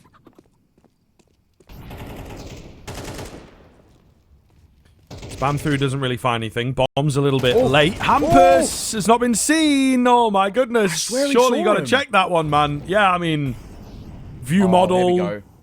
Trained in. Plopsky on the flank meanwhile. Good find from him, and he gets himself the double. Goodness me, though. That is Hampus, isn't it? On the site. Getting kind of lucky, you have to argue.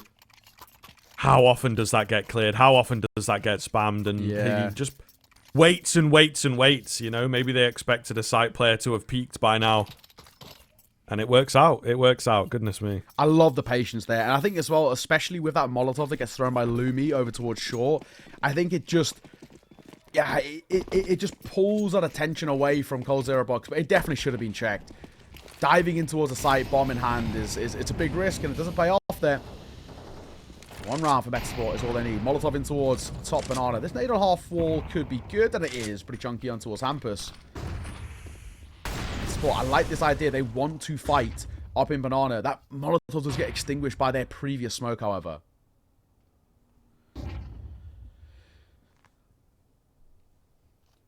Alright, Nemiga. What have they got installed? Some deep banana control.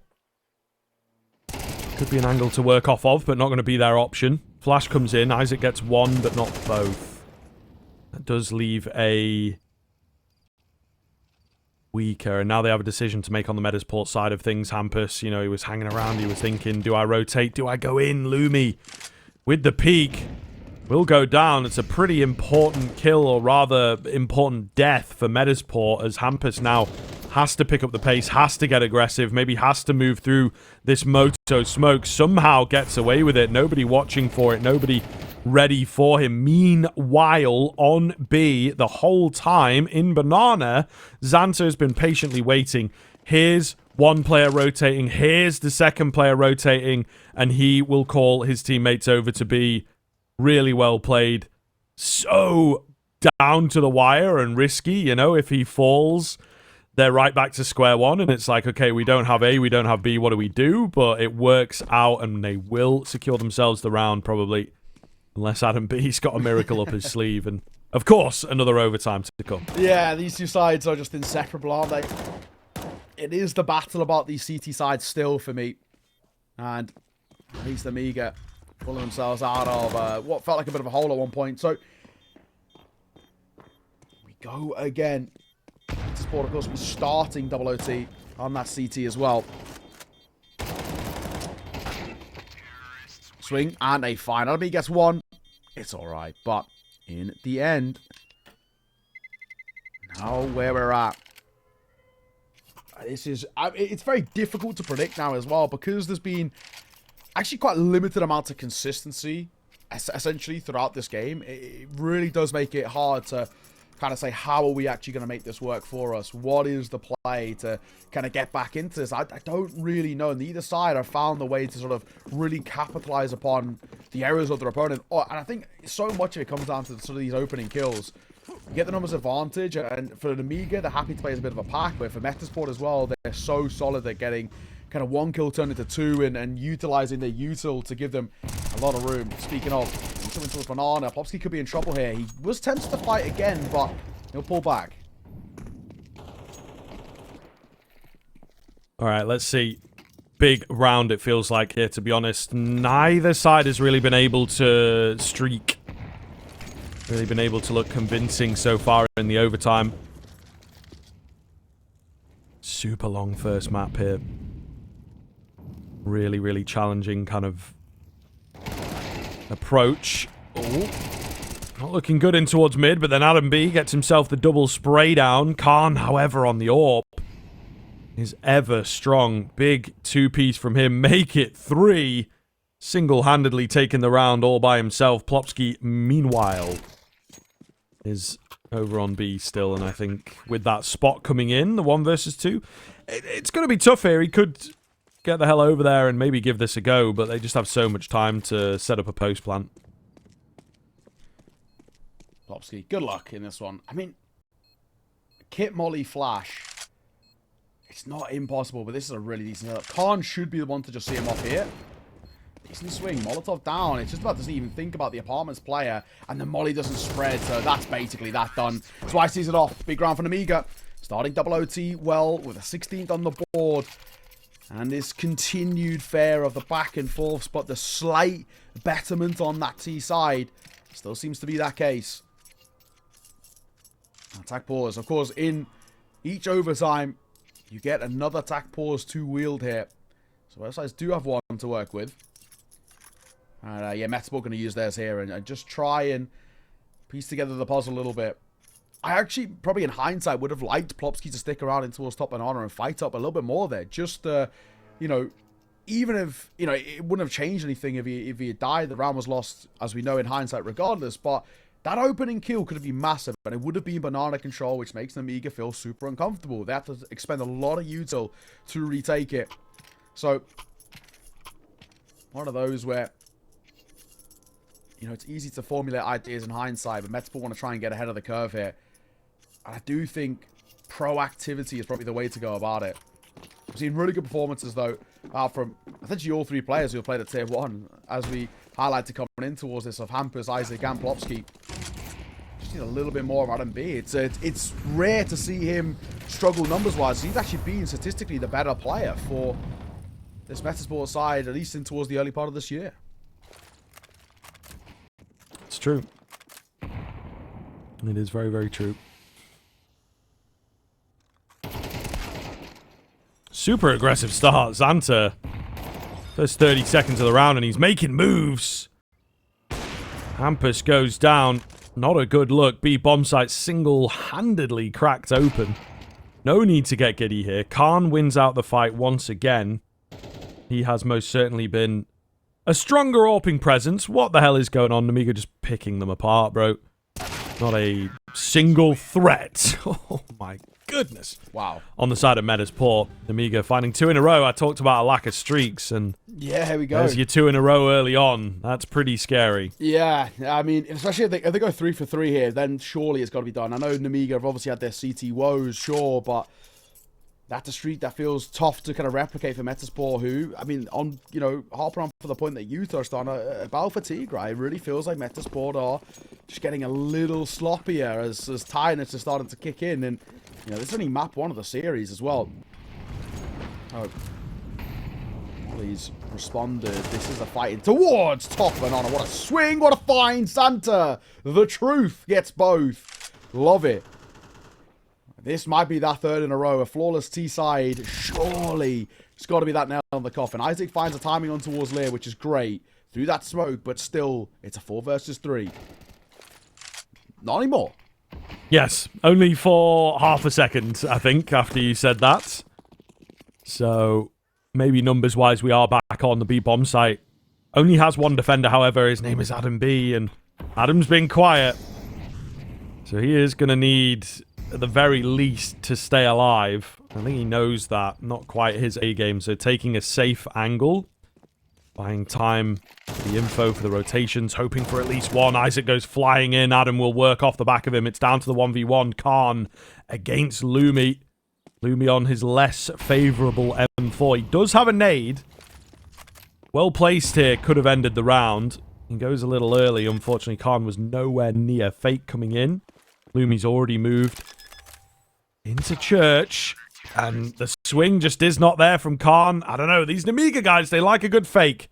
Maybe a commit there and a reset of the round could have made that 1v1 a bit easier. But Metizport at least get 1 there. It's a good round to get, especially considering how it started, that double by Xanta.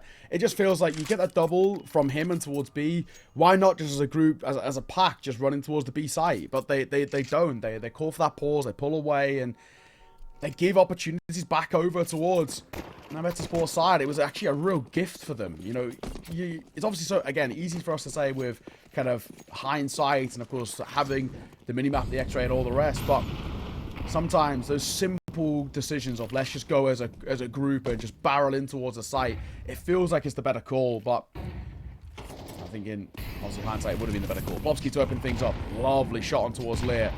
Khan does want to fight with this AWP. He's been pretty good from this angle as well. He's backing himself a lot in these fights. And they are going to need him. Risky Bob of his HP. If that was to be just thrown in towards that top banana position when they were moving forward, Popsky would have been a dead man. We triple stacked B now, and the bomb's pulled back towards A. I mean, we're alone here. I don't even know. Zwei, this feels like an impossible task. He's dipping and diving between two different angles, and probably the third as well is long control. It's non-existent. What do we actually do? There's that nade on towards Plopsky that I spoke of. And actually now, look at the rotation. They've spotted the bomb and the pack towards A. But still, there's time to rotate for Metizport back towards B if they want. Oh, Hampus caught on the edge of the smoke just as it goes down. What is the plan from Metizport then? Back to the 3 versus 3. A quick move across from Khan. Will leave the A-bomb site. Technically weaker defended. Molotov's rolling on in, and wow. The AK is just able to move over quite quickly. An interesting sort of setup from Nemiga, I have to be honest. They starved themselves of so much information with the presence on the site there, just on top of each other. I don't know, kind of wild. Metizport get away with a clean roll in towards the site. It's maybe the AWP rotation that you have to question slightly. Yeah, this game may be never-ending, it feels, at the moment. AWP going to be really covered there, and, Khan's made that decision to save. He knows there's no retaking the A side. I mean, that is Inferno in a nutshell. Retaking is next to impossible in a lot of cases, especially with a man disadvantage. And that'll be that. 17 all. Of course, the magic number we're looking for is 19, and these two sides equal on their race to it. Somebody has to go 2 back-to-back, and it honestly feels quite unlikely there's going to be an Nemiga on that CT side just because of the woes and the troubles that they've had throughout. So maybe I would say by tying it up and being on that T side, advantage Metizport.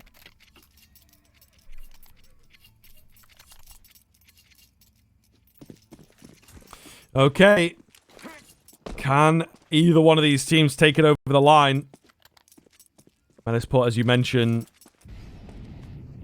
moving in, looking decent here into this second half of the second bout of overtime. I don't think I've gone past 2 overtimes for quite a while, I'm not going to lie to you. So we'll see if this game's got it in store for us. I may well have just, spoken it into existence, the classic superstition, but all the same, a very, very close game. Very difficult to split these two squads. What now? Nemiga playing up towards top banana. I mean, Khan wants to fight here. He just a bit of a pop shot for him through the molly. Ash control taken. Isaac will dip out of there just to grab that bomb, and the pack looking like they want to head towards A. It's all 5 in this direction, but there's 3 of them to meet them and a 4th rotating over. And Nemiga just playing complete no contact here, but no util either. So it's going to be a bit of a bloodbath here on the site. When is it not, I suppose? Zwei takes some early damage. Flashes are pretty damn good. There's so much damage done by Risky Bob. That's a big kill from Lear. Very, very big indeed. Xanta, I think they know about him, but he knows that so much damage has been done. Play it patiently. Can't quite find Isaac. Down to the 1 versus 1. Khan coming in from middle on the AWP is not going to be expected at all. I'll tell you that much for free. Yeah, Isaac has no idea. Ready from long, right? It's the AWPer. He's got to come from long, got to come from Moto. Those are the AWPing angles, but he goes against the grain. Comes up with something a bit unorthodox, and it works out, right? It really, really does. At the tail end of a game, 17-17, little change like that is just never going to be considered. Yeah, he's having a great run, isn't he, Khan? He's looking super solid. 27 kills to his name, especially considering kind of his AWPing comparison to the other side of Lumi, having still a bit of a slow one. He's doing really well in that head-to-head. Attack pause call by Nemiga. Can we get the all-elusive 19th? Can we close it here? I said it felt unlikely that it was Nemiga. Maybe I did caster curse them a bit. Because it's a nice one there. So, it's just about, can we get back-to-back? And this is a big one for Box, the coach, right? Over towards Nemiga. Can he secure it? I mean, this is such a weird spot. Metizport come back in, of course. They've had many a good round to keep this series alive. They've been doing it so often, right? And all these overtimes has been Metizport who've gotten huge in the final round of the half. The party feels they might just do it again. 17 to 18. This might be the triple OT looming because it's ultimately Metizport on that T side. Makes you believe a little bit more.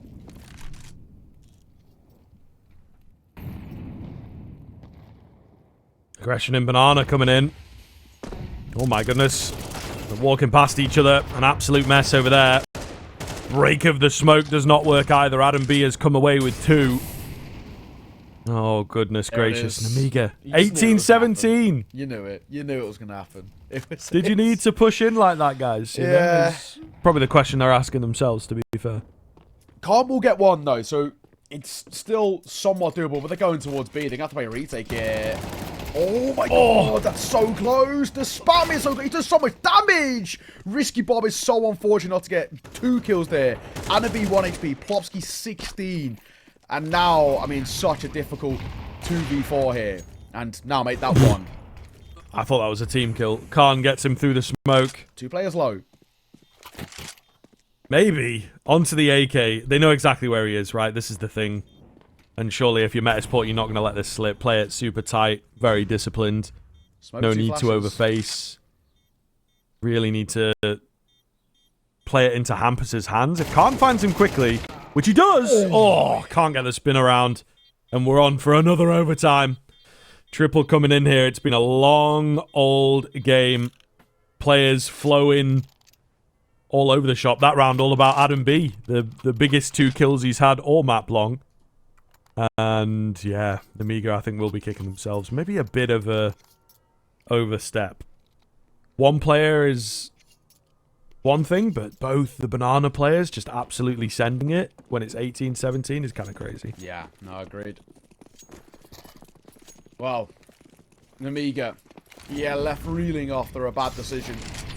This time we're not sending it here. They did show a little bit of presence towards that top side of Banana, but it's not control that they're going to get. Double apps play here, though. Actually, triple, technically, with that boiler player, Risky Bob. So, this is an interesting one. Khan. It's a tight angle he's holding, too. He misses that initial shot. He's dead. It's just whether Isaac even pushes it.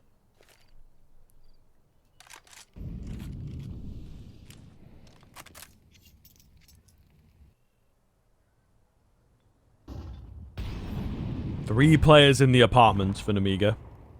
Certainly one of the setups of all time. And it might just work. Might become one of the best setups of all time. We'll see. Their long is incredibly compromised, however. So, 5 versus 3, yes. But a lot of control of the A-bomb site taken from Metizport. I don't really know. It's a really weird game state that we're in right now. Let's see. Umi. Moving forward. Oh, what a missed shot as well. Oh, that's so brutal. That could have been us going into like a nice little 3v3 situation rather than out to 5v1. It's a game of fine margins and 2 brutal missed shots there. I mean, Looty definitely should have hit that one. No 2 ways about it. Nice one for Plopsky. Swing down towards CT. And he'll swing out in front of it. He goes down to Leah's pistol. First round. The one that Nemiga were looking for to close out this game. Of course, they get it in towards the next overtime. It's a story as old as time, really. Yes. It is an absolute classic. I feel like we used to get this quite a lot in Go. It's probably one of the first ones that I've had in CS2, to be honest with you, which is saying something. It's been a while now that CS2's been, you know, the competitive standard. So, yeah, the back and forth, the round for round, but money just never ran out in Go at a certain point. So we'll see Nemiga. Not starting off too well. They were looking for some banana plays once again. It's a good find to kick off Metizport to keep things neck and neck. Isaac, nice find. Was why he might get a second behind this as well. Khan's up close with a pistol. That's such a risky peek by Khan. I mean, maybe in a world they want to be taking some sort of a gamble. Hang on, look at this though. Molotov down, risky Bob. It's either die to the flames or die to Isaac. So tough one for him. And Metizport gonna respond. 19 all. The never-ending game continues to be never-ending.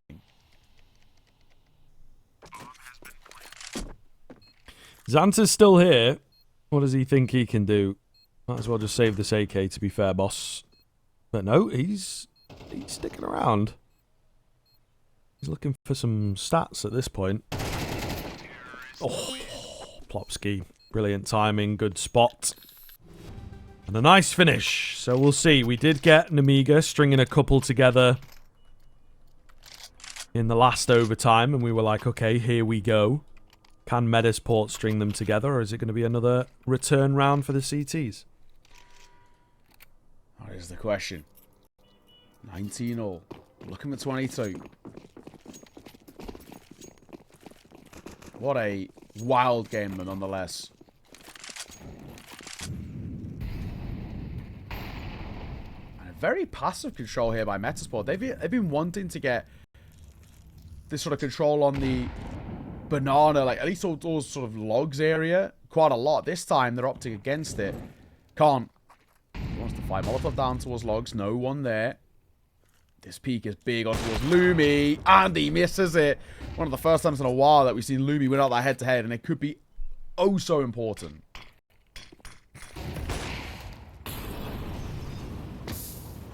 Xanta, Molly spreads to him, forced to take a fight. So not looking too good. The B-bomb site going to be compromised. Metizport in prime position to take this 20th round. Very, very difficult to retake once again. And I mean, there's, you know, Spy on the other side of the map. Not really sure where he is or if there's a player around him. He's chasing ghosts at the moment. Bomb going to go down.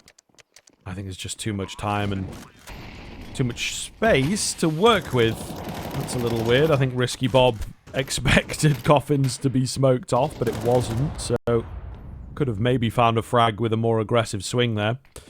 All the same, what are we really doing here? Dink lands through the smoke.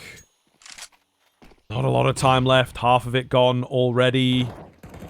Plopsky blinded up, but he's playing patiently here, not giving the fight. A nice little contact comes round from Adam B. And there's just absolutely nothing that the Nemiga boys can do. Tough round for sure, and it starts so well. Exits are non-existent for Lear, but doesn't matter. Ended a half. Either way, and a very good round to be winning, right, for Metizport. Just a dominant display to give yourself a bit of confidence heading in towards this second half. You need 2 rounds out of 3 here, but you are on the CT side and you've had your issues, so it's still, it worries you a little bit. It's a pretty consistent thing just to go 2 for 1, which of course would mean a Metizport.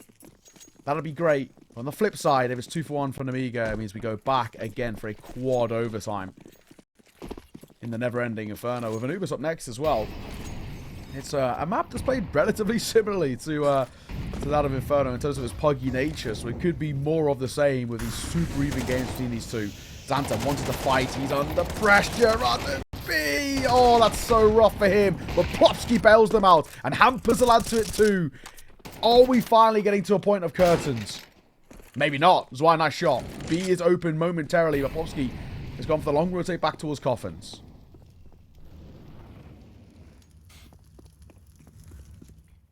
That's right. On the attempt of an entry. Plopsky anti-flashing, hidden away, waiting for his own teammate's flash. Beautiful find. Just going to be Zwei then. He's a little closer to the action than you might expect, but they know that they've dropped the bomb.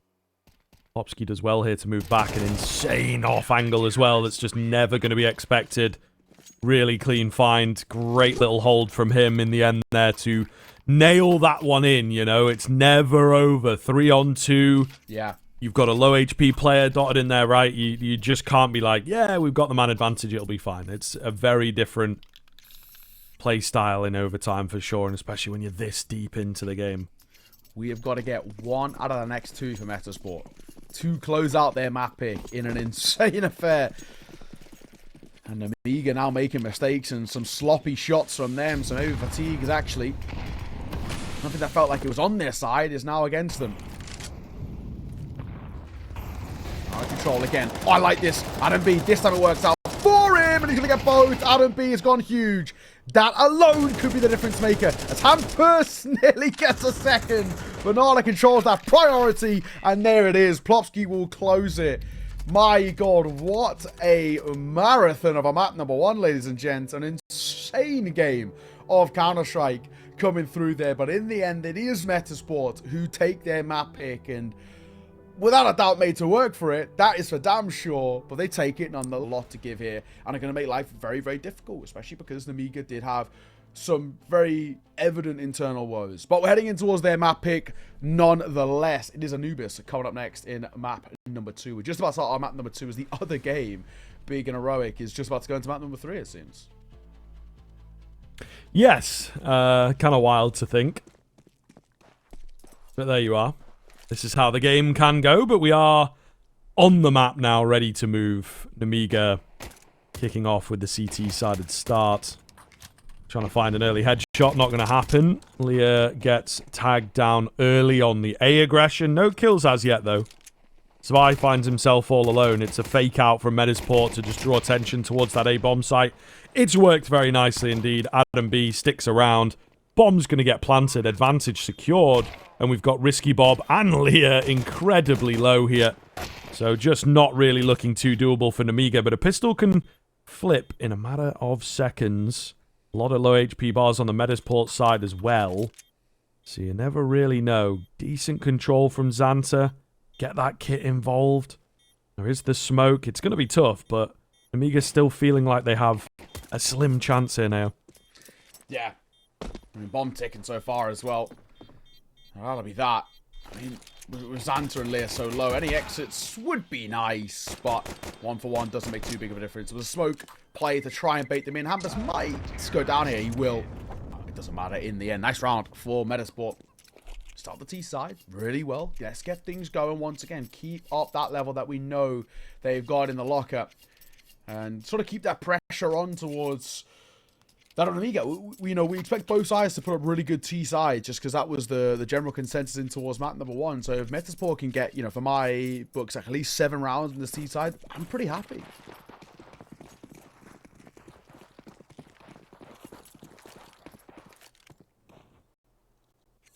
Alright. I like the idea here. Nemiga just grouping up together. They've got the one deagle in the mixture that could do some decent damage. Actually a lot of room to work with outside of B.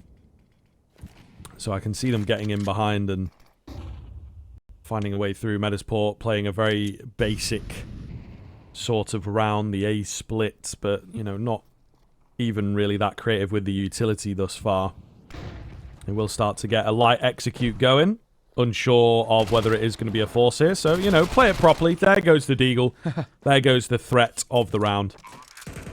And I think it should be Metizport easily walking into a second. Yeah, nice work.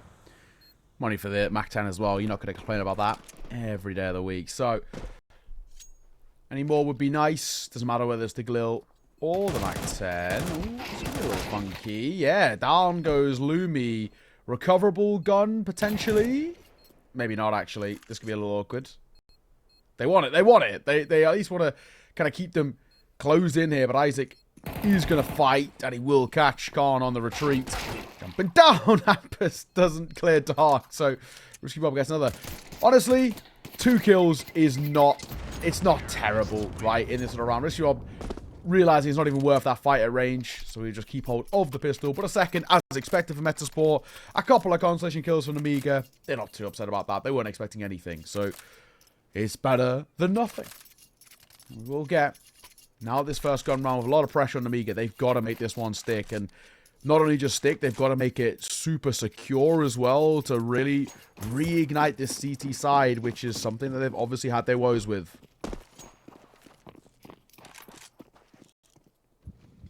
That is very, very true, yeah. I mean, overtime is a different beast. When you look at regulation, the CT side just wasn't there at all, and there was a lot of overfacing, a lot of, like, solo plays, which is very dangerous from a CT side.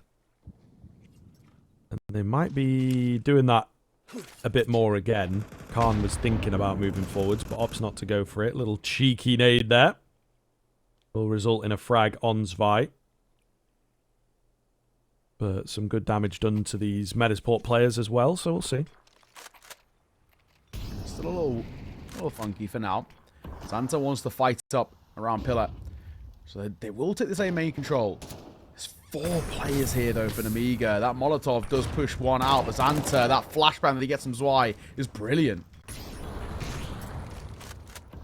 Good find from Risky Bob as well. Advantage has swung back for Nemiga pretty solidly here. Metizport trying to move in through smokes and take some aggressive swings, but it just doesn't really work for them. However, the bomb has managed to bail here. Could go for this B play. Plopsky, if he found that one, I'd maybe start to believe in the round, but he doesn't. So 1 versus 3 clutch required from Lumi. Plenty of time to work with. There might still be a chance here. Never mind. Very quickly eradicated. Double swing from connector there, and that is that. First on the ball for Nemiga. With a couple of casualties, you're not too upset about that one. That is good for just sort of longevity as a whole.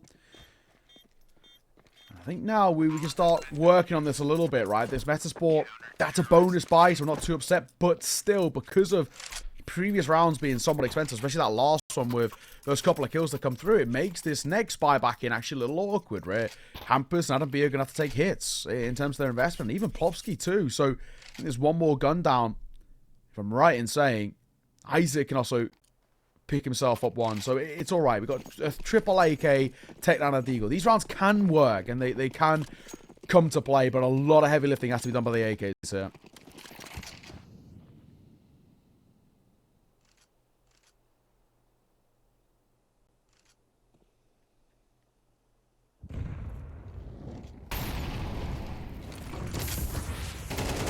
Oh, flash in. It's aggressive. Lovely little move there. Smoke the molly, get a flash, charge in, you know? Just completely catching Risky Bob off guard. So, love that from Metizport. They're going to go rolling in here. Lots and lots and lots of smokes around, though. Makes life very difficult indeed. 3 kills through those smokes thus far. A weird fight going down. Oh my god, this is so very awkward. Down to the 1 versus 1, and Plopsky's going to get it done. Man, tracking all those kills and all those fights, they're completely all over the B-bomb site. Just an absolute mess, but Metizport win it. Yeah, for a moment, that was so dicey. Like you said, with all those smokes down, it was just absolute carnage on the site of trying to find any sort of gap to work with. And, well, thankfully, they do. Third for Metizport. Good response, considering the buy they had in particular. And now where Nemiga are left, reeling just a tad. You know, you're going back in. We've got 1 rifle to work with and some dualies. A couple of flashes for Xanta and a smoke. One off said flashes and the M4 spamming. Oh my god, it's carnage. And Adam B actually somehow gets away with a kill. Isaac will get one of his own as well. What a ridiculous way to start this round. It's going crazy. It is going a little bit crazy. Metizport maybe looser after a very strict kind of finish, especially to the overtime. I think that's sort of what changed things up, is they refound their discipline at the very tail end of Inferno. So, yeah, a little faster, a little more fun, maybe you might even say, being had by Metizport here. Not only that, flawless in the end as well. Nice way to just make sure there was nothing there. You know what I mean? Just make sure that we're not risking anything. Nothing is making us feel uncomfortable in that spot. It's a fairly solid early lead to build on here. We've got kind of these initial rounds that come through from Metizport, which are replicable. It gives you a bit of confidence that might have something sort of brewing in a way. And Nemiga, we're going to go back in towards a buy. We've got an ult for Calm, which is great. A little bit of a slower start from him, but sort of in a way, we know he's got plenty of ideas of how to get back into this, and he had a fantastic map number 1. Leah, will he get... Oh my god, caught with Yuto in hand. Yes, he will. That's very unfortunate. Hampers, though, finding himself too, makes this round look very, very good for Metizport. That'll be the A-bomb site just completely secured. Not really anything else left for Nemiga to do. I mean, gonna try and find a frag before this bomb goes down, I suppose. Catch a lurker, something like that. There you go. Plopsky will fall, so maybe thinking about it, but with that bomb going down, just too far away from everything, and not going to happen for them. No kit available or in the retake, right? There's just loads and loads, and aside from the obvious, which is the fact that they're a man down. Metizport moving up to 5 quite quickly, then Anubis is moving fast. It is. They're not really wasting any time on these attacks, Metizport, and feeling very confident, and I think rightfully so. Some very, very one-sided rounds at the moment. Yeah, much faster as well than sort of Inferno felt. And just sort of the fact that now Metizport are finding rounds, you know, in against force buys, against half buys, even full buys here, and then not taking that many casualties, that's really, really helping out. Good spot that we're in. One man attack pause, there it is. I was going to say, one man attack pause out from Nemiga. It's not been a good start. You're looking a little feeble again on your CT side. Clean this up as soon as. It took them so long to call a pause in towards map number 1, and by that point it was sort of too little too late. Now we get the other side of where an early attack pause and a moment where they can take a breather.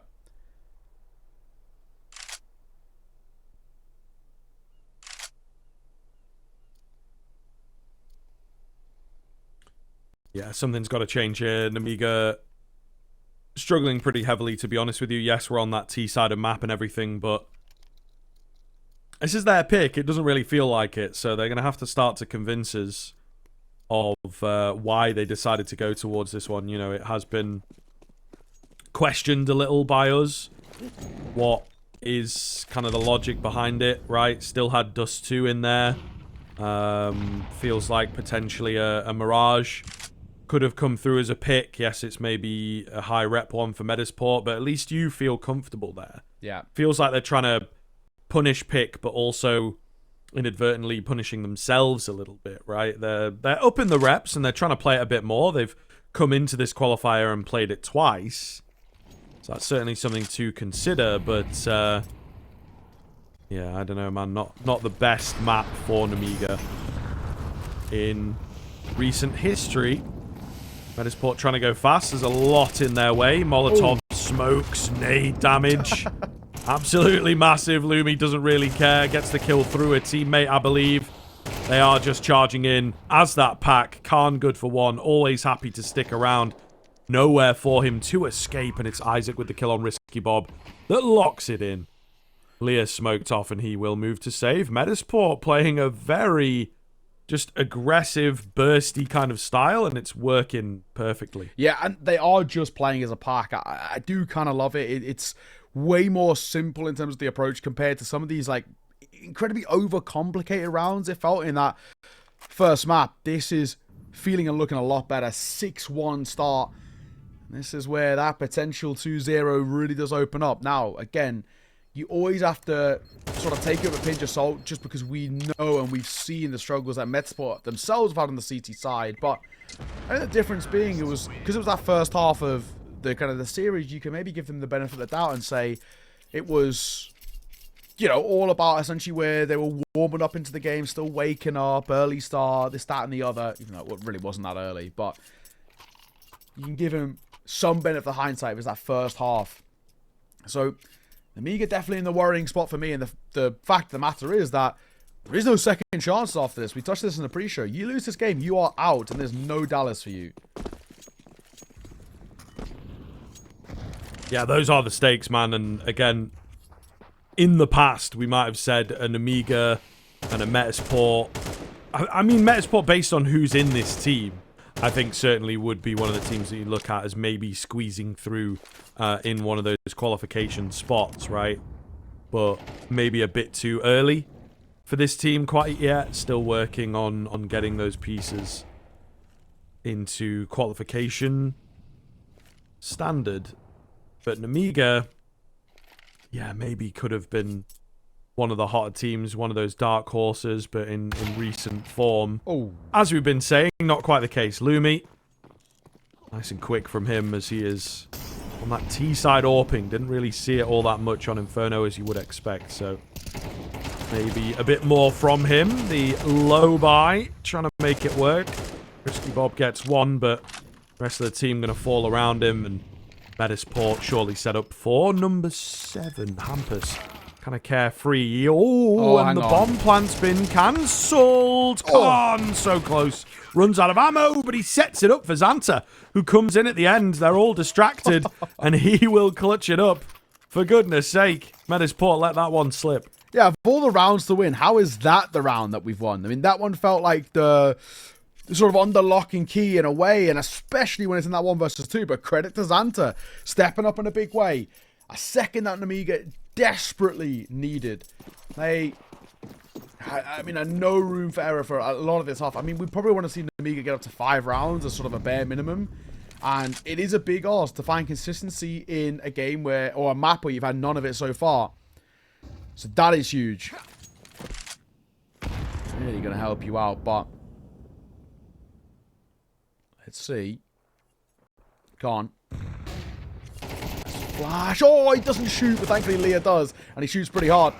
The trade will come through from Khan. Nice re-aggress there on that timing. Nemiga looking confident immediately off the back of their round win.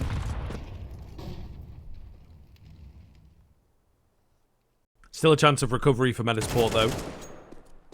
And maybe his name is Adam B. 3 versus 3. Drawing some eyeballs. Looking to make a bit more work. Khan noisy. So Adam B really does know where he's at. He's drawn the rotation. If he can get this one on Khan, could be big. Solidly drawn Zvi. Risky Bob's not biting. He knows that there's something going down, but, you know, it's one of those things, man. Just let Adam cook. I would imagine that's exactly what they're saying in the comms right now. Where is he going? What is he doing? He could get the drop on this B player. Risky Bob, I think he's aware of that. He's being pretty mobile here as well. I do like the way he's approaching this. He is trying to keep on his toes. And also, time is ticking here. But the way you've got to approach now. Okay, Molotov down. That's a perfect timing on that molly. Bob swinging a find. He's got to know that they're now going for this hit. He's going to fall back over towards E-Box. It's a 1v2 though. If they can get him, this round should be won. But they're trying to buy time for the rotations themselves. Risky Bob. Bomb will cross. And it will go down with just enough time to spare. And now they're both coming through dark. This is so awkward, isn't it? Oh. Smoke is there. They're going to go through it. Lumi does not respect at all. And Bob catches them both. I don't think they were really aware of what could go down there. Really, really well found 2 versus 2.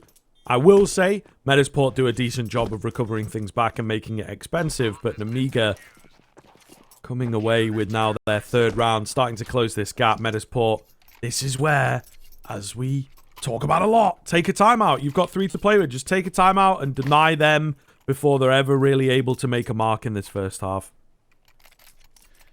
I would actually agree. I mean, we're of course going to have this buy that comes back in, right? But I think you're spot on. They're going to go straight back into it. You lose this round for Metizport. Money is in a bit of a dire state. So Nemiga get a 4th here.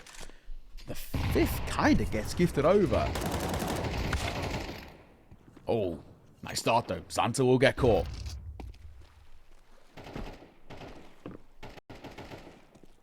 Yeah, I think Metizport have got actually some really decent early round setups on this map. Just playing the protocols.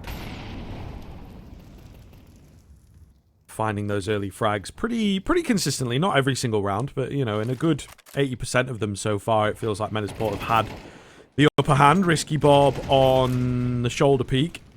He had a bit of support, but Spy goes down. Now he finds himself completely alone for a good 10 seconds here before the rotation comes in. The Orc going to try and help him. He goes into the Molotov a bit late. The flash was there. Oh, but the shots are just so crisp from Metizport. Lear remains all alone, and yeah, this is not looking too good for Nemiga. So there you are, Metizport. As soon as it gets that point of like, we have to figure it out, they do, I suppose, rather than letting things get too close. Just, yeah, it's good to see, isn't it? Right? Nice little way to recover. For Lear, any X's are good. He's obviously got one there, but anything else is nice, but he's also slightly being flanked here. I think he'll just about survive, though. I mean, he seems like he's keeping pretty mobile himself, so he'll be all right. 7 for Metizport. That's great. T-side lead heading in towards the second half is what you want. Any more to add to it would be huge.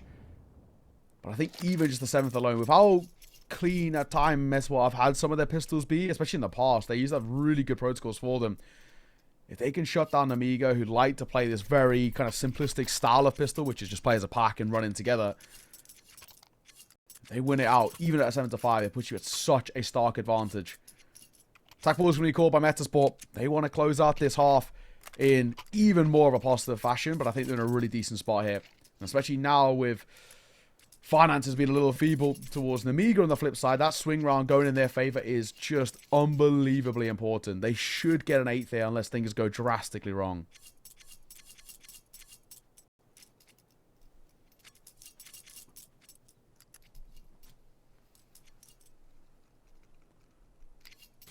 Okay. Metizport looking to close things out. Get the knockout blow onto Nemiga. Nemiga beat TNL yesterday. That was it. They lost to Bet Boom. So not really the best qualifier here from Nemiga, who come in ranked 35th. You know, they should be performing pretty well over the likes of your OGs and Zero Tenacity.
Alrighty, hello, welcome back. We are returning for, again, I mean, a big recovery required, I think is the simple way of putting it, for an Nemiga side who, without a doubt, struggled, right? So they've got to put up some stellar work on their T side, but we already know it's Griff, they've done their best work on the T side, so maybe that's par for the course. Yes, absolutely. I think that there is a lot of potential here for Nemiga to close this gap. Have had a few moments, a little bit of a technical issue as they hold the game, which is nice. So plenty of time to mull over the ideas and hopefully get this pistol going, which always carries a lot of weight. Nemiga waiting patiently for an approach to come their way, but Metizport, although unorthodox, you know, 3 holding mid like this, not quite pushing forwards just yet. They will start to take some fights, but no heads and no heavy commitment. It's a very, very tense pistol here. Yeah, it's a bit of a weird one, actually. Santa trying to get a bit of control now. Moving forward, but they're very, you know, hesitantly moving forward in towards main. Adam B's here to meet them. This is messy. A lot of bodies on the other side of this A main. Oh, God. Too many bodies. Lumi, with his final bullet, just takes his teammate down sort of completely unceremoniously. A mess has occurred here. 4 versus 2. Lopsky and Isaac ready to roll. Can they work their way back in? I don't know, man. This is going to be difficult. This is going to be very, very difficult. Looking to roll through. No heads landing. No heads rolling. Khan will get 2. And Nemiga with a very important pistol just making it look easy. Credit to them as well, actually, in all fairness. Nemiga, this is actually what they do on T-side pistols. It's very much off the back of play as a pack. Just play together for the trade and barrel in and just commit, right? None of this, like, fakes, none of that nonsense. Play together and expect things to go well. And, yeah, I mean, credit where it's due. I mean, the start that they required, simply put, right? They had to come in towards this one and prove they've got something on offer in any regards. And we've seen exactly that. So, maybe now there's a world in which we can at least converse about the get back into this, right? I mean, we're looking at now what is only 3 rounds, and one of which this one being kind of non-existent. Yeah, we'll see, man. It's a wacky sort of roll. I think Metizport could definitely reappear into this, though. Lumi does get one with that USP. Not really too much to write home about thus far. He will be the only one left, and they know pretty exactly where he's at. So the bomb is going to circumvent him and move towards this A-bomb site. Get that plant down. Oh, dangerous. Yeah, Lumi on that corner is a bit of a menace with the USP. He will go down to the wall bang, but decent kill bonus, especially on your AWPer. He might go for a glass cannon. Yeah, honestly. What do Metizport do here? They actually, okay, this is kind of interesting. So this is what a lot of people have been starting to call the Furia buy, which is your first gun round, use MP9s, and then your second gun round, you can also use MP9s. Furia, the first side, really doing this, and quite successfully, because of how strong the MP9 is. Yes. And especially on a map like Anubis, there's so many cubbies and so many close little angles that you can just be a bit of a nuisance with. Lumi with the 5-7. He wants that all bad as early as he's lucky to stay alive for as long as he did, and he will get one before he falls. Not bad, numbers advantage. MP9s are really awkward to deal with, and Plopsky is still here. It's the question of does he get cleared? The nade will do it in the end, nice. and Nemiga take the numbers back. I mean, it's that thing that we talk about a lot, isn't it? Force buys are difficult to deal with. As you see in this round, they play a very different style. 3 in towards mid. I don't think Nemiga were expecting that kind of presence because it is an unconventional, risky, dangerous setup, etc. Yeah, MP9's pretty good on a couple of maps. Don't crouch with it, I suppose, but, you know. Valve, I think, have seen that it needs a bit of work doing. They're just trying to figure out how to get it working. Yeah. Ooh, Hampus. Big catch here. Double kill for him. Comes for free. Doesn't spot the next player, but he knows he's got the bomb.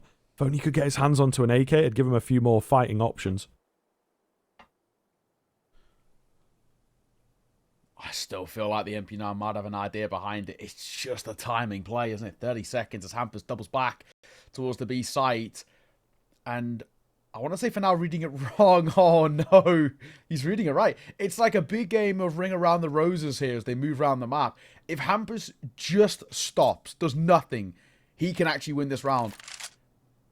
And he's tucked in towards E-Box. Doesn't even get cleared. I don't think really there's time for Xanta to clear this. So Bomb gonna go down, and Hampus can deny. He can't deny. Oh my god, he opts to give him the fight. Why?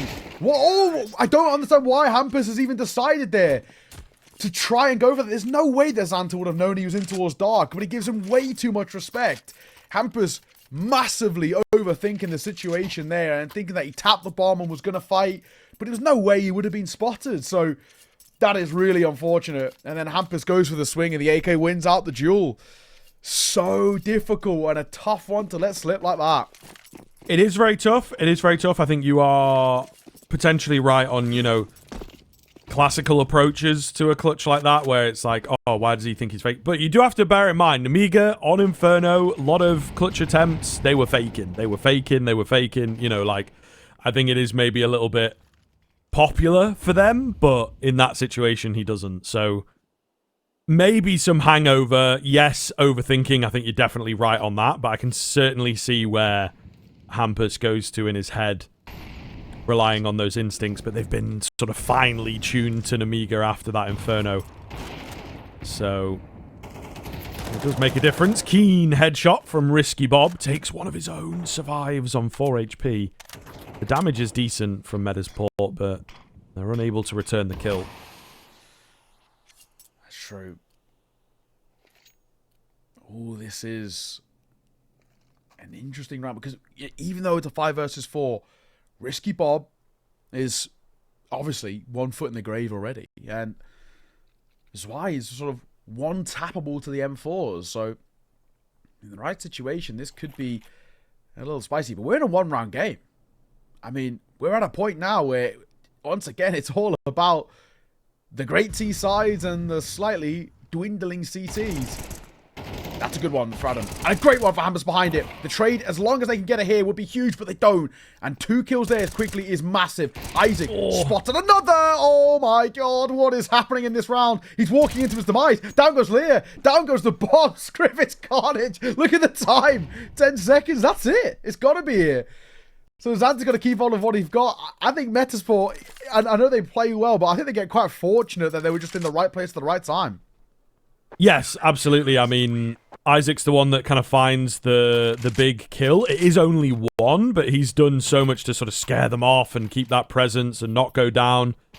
So many fights going in towards mid in this game. It feels like Nemiga are really leaning on middle, sending 2 and 3 players, and Metizport kind of answering back in kind. It is indeed an important part of the map, but neither team is able to fully lock it down and scare the other team off, and that really does make a difference. I think Nemiga have got to change things up with their approach, their site choice. Yeah.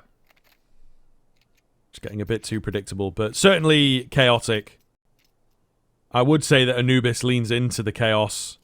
Would be a map that Nemiga, you feel, because of that, should have just a natural inclination for. But not really the case, unfortunately. Yeah, agreed. Agreed. Alrighty. Just that buffer zone's huge, but it's not only the buffer zone, it's the fact that you can extend it further. This round, forced back in by Nemiga, but they kind of had to because of double eco situation. So it's a double AK, double Deagle, Tech 9. If they lose this, Metizport get up to 11, more or less, right? And that's got to be curtains. It's such a substantial lead to hold. As long as they can overcome, essentially, Risky Bob and Xanta here, Metizport are flying.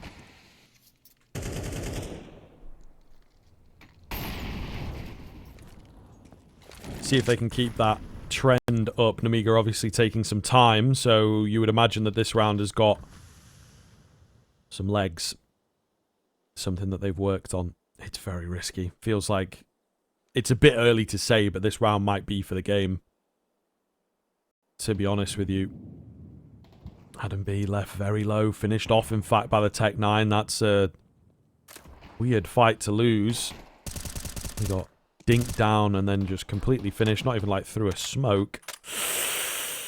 Hampus reloading, they know exactly where he's at, they know that he's vulnerable, and once again, Nemiga playing through middle. Metizport have just left it completely open in this round. They get 3 players down mid.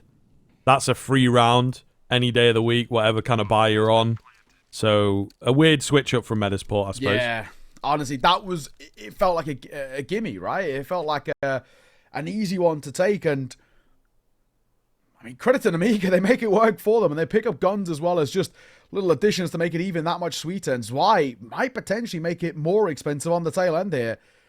The sole remaining player with a pistol, and he can hit some nice shots too, but he takes a lot of damage, and Isaac will see it off. But even still, Nemiga, that round alone has kept them alive in this series, in this tournament, in fact.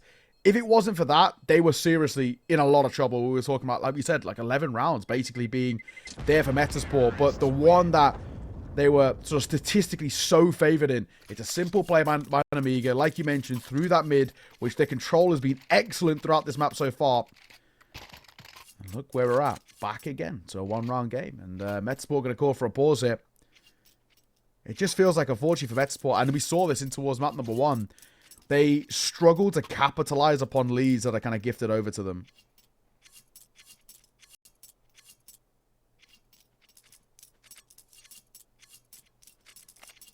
This is scary times now. Again, the game coming super close, where at one time it felt like that wasn't really going to be the case. 8-4 turnaround for Metizport. They've just been absolutely unable to do anything with that. Only 1 round since that scoreline. So, Nemiga hoping to destroy them. And I think, again, we've got another round where they might just be able to do so.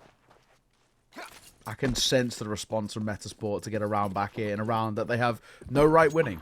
It's just like, it feels like it encapsulates the series. Just pure carnage. Oh, Plopsky! There we go. It's just as old as time here. He wants to swing. And Plopsky getting more. He's loving life in this round. Adam might be dead. Oh, no. The Nego's actually deep, so he does survive. Yeah, straight fire. Straight fire from Plopsky, bro. That is the high-level experience coming into play. Those moments where, you know, you take a deep breath before the round.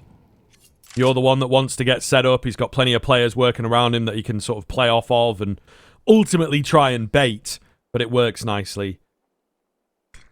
Really, really well put together. The flank coming in, confirmation that these remaining 2 players are towards A. Could be sneaking through canals, but the Molotov gives the game away. Adam B, low HP. Doesn't matter that he goes down super early. Does some decent damage. Popsky gets caught. Lumi missing shots. It is Isaac on the backside who's going to have to save the round. First one comes in. Leah to get 2. Knows he has to make a move here. Bomb's gone down. Pushing forwards. Lumi doing well to survive, and Dink lands. AK could have made a difference there. Not the world in which we are in. Double digits for Metizport. Well, that's in itself brutal about how close the Nemiga were, but you could just sense it. Both of these sides win rounds they don't, you know, they shouldn't have any right in winning. And on the flip side, where Metizport can very easily sort of respond back to the Nemiga, like, you've just done something a little wacky and went around, we can do the same. So massive work from Plopsky. This series so far from him has actually been really solid. He has put up some great numbers, like off the back of map number 1 in particular. We saw him look super solid, very consistent in terms of his sort of form, and the good news is that it's sort of carried on throughout, and 14 kills to his name, leading the charge so far. And since being freed up from the IGL role, he really looks super confident in himself.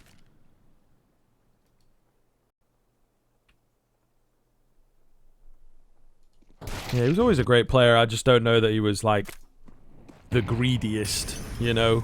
Sometimes you do have to do that in your career, just take matters into your own hands. Doing a lot of that, though, in these past couple of rounds, I'll tell you that for free. 3 in the previous, 2 into this one. A massive difference maker. Big find from Lumi. Oh, big finds from Khan, though. Deagle onto the AK. Bomb is nowhere near him. That's the big thing here, and Risky Bob not really living up to his namesake, not taking any risks at all, playing it quite slowly. Khan will go down as he goes too deep, too adventurous and risky. Bob, little does he know, they're after him, they're onto him, and they will indeed drop him. That's it. Okay. 2 rounds. Metizport need to close this out, and it's just the question of can they, really, I think is the main thing. This is an Nemiga side. I feel like they're really difficult to put away, but unfortunately for Nemiga, they can't really even tempt the idea of forcing into towards this one to play to win. They have to go for a low buy here, which basically gives, or should give, Metizport the 12. We've got basically one deagle to be scared of. Surely we can't lose this one, Metizport. Hampus goes swinging in. Lots and lots of damage done. Separated across a few too many targets, though.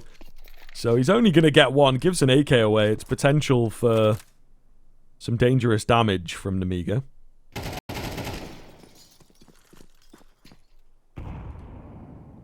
It's still a weird round, though, isn't it?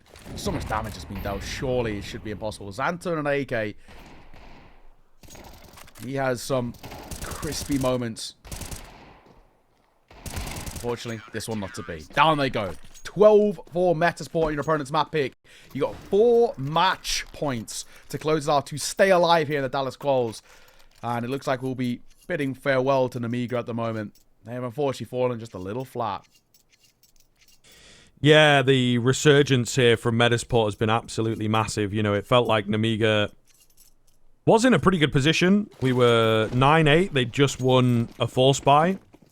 And then they lose out to that sort of half buy of Metizport. That was the big turning point. And again, it's such a morale breaker, for your own team. But it also boosts the morale of the enemy team. So you really have to take those force buys in stride. And it is so much easier said than done. Okay. Khan is angry. Rest of the team kind of chilled after that little 1-for-1, but he goes flying forwards. A bomb site kind of secure, but then Leah has got the bomb, and he is trapped. He cannot get out of here. He's incredibly low. Isaac halfway checks the angle. He's dropped the bomb, but there's a few too many members gone down short. We'll see what Lumi can get done. He's flanked out, unfortunately. Just players everywhere. It's a weird round, of course. Very strange game state. Nemiga get on top of it. Good work for them. Is that replicable? Honestly, maybe. It was actually just individual brilliance, right? And you sort of think that actually there might be a chance to kind of respond and get snowballing a little bit. It's just the fact that Nemiga can't make any mistakes. They cannot afford to slip up in any way. Even something as simple as just like an opening kill makes such a big difference. So it is a weird and wonderful time. That is for sure. Popsky wants to play up close here. He has got support of Isaac. They're just going to play the simple thing of util in the early part here, is allowing Nemiga water control. It's kind of a given just because of spawns. They've got to allow that. Oh. Awkward. Very awkward indeed. Pretty tense kind of round here. Bob comes away with 2.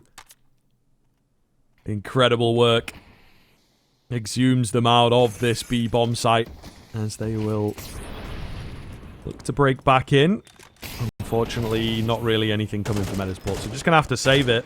Double digits for Nemiga now. This is close. Okay, this game is... It's very much opening up.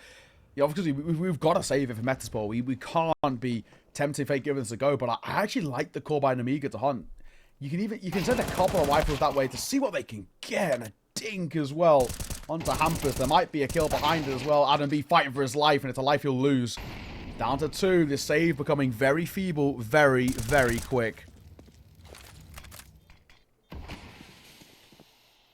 think they probably will lose at least one more. Maybe a chance for Lumi to get away. He's trying to, stick around and help his teammate out. Oh, my goodness. Oh, my goodness. They were both spamming Hampus. Only one bullet needed to land and he would go down. I think, unfortunately, though, because it's only 2, you're just not going to do anything with this round. So it's all the way down to the final. 3 staying alive, you rebuy.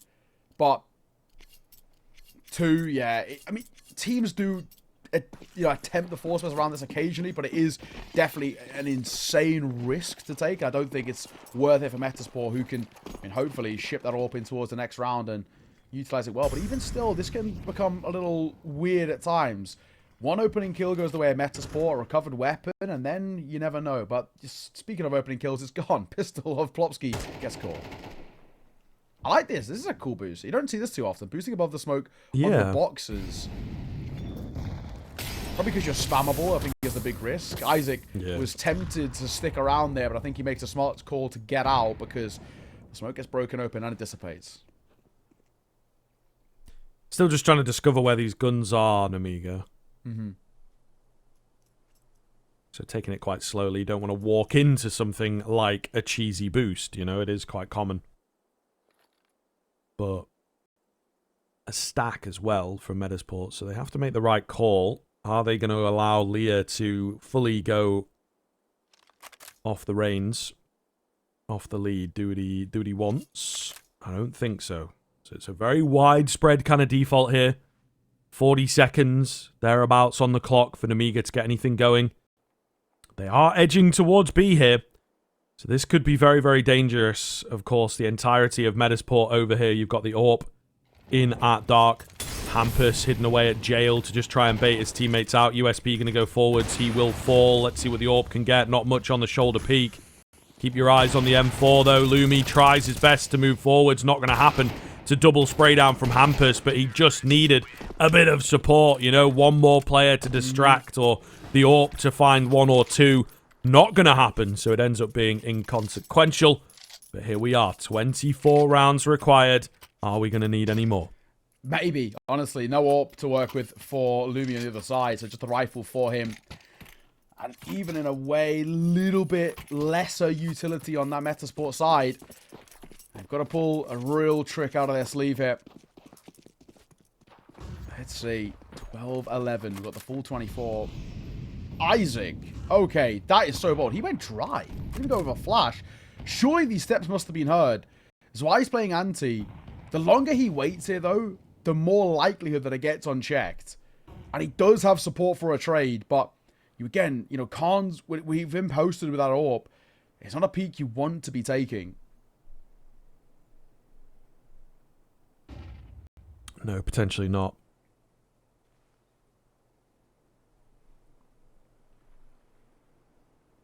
Very, very tense here, as there's really very little movement across the board. Risky Bob will be the first to break the silence and make his presence known. Utility coming in on both bomb sites.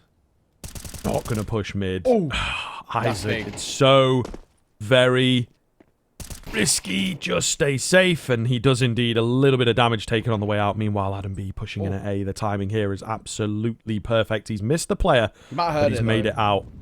I think he might have done. Oh, he's picking up the pace a little bit. Gives his position away, but it's all good. 5 versus 3. Not looking good for Nemiga. They've got to try and recover this from, the worst possible position. They've got 2 smokes, and that's it. Honestly, that round very easily could have gone very south, and it might still. In fact, Adam B going to get caught on his overextension. They're going back for a mid play. Smoke down. Good fight. Hampus doesn't need to fight. This nade alone could do a huge amount of damage, and it does. Softens them up. That at the very least is huge. Lumi still in towards pillar. Not clear. 12 seconds. We got to go. We've got to get this bomb down. They don't have time to dilly-dally and mess around. Bomb goes down. That is the game, and that is the round. Congratulations, Metizport. Commiserations, Nemiga, but it's elimination for them. The dream for Dallas stays alive for the Swedes. The same can't be said over towards Nemiga, who... it's unfortunate. I just think it was a rough series all round. I think there's a lot of errors that they need to just clean up a little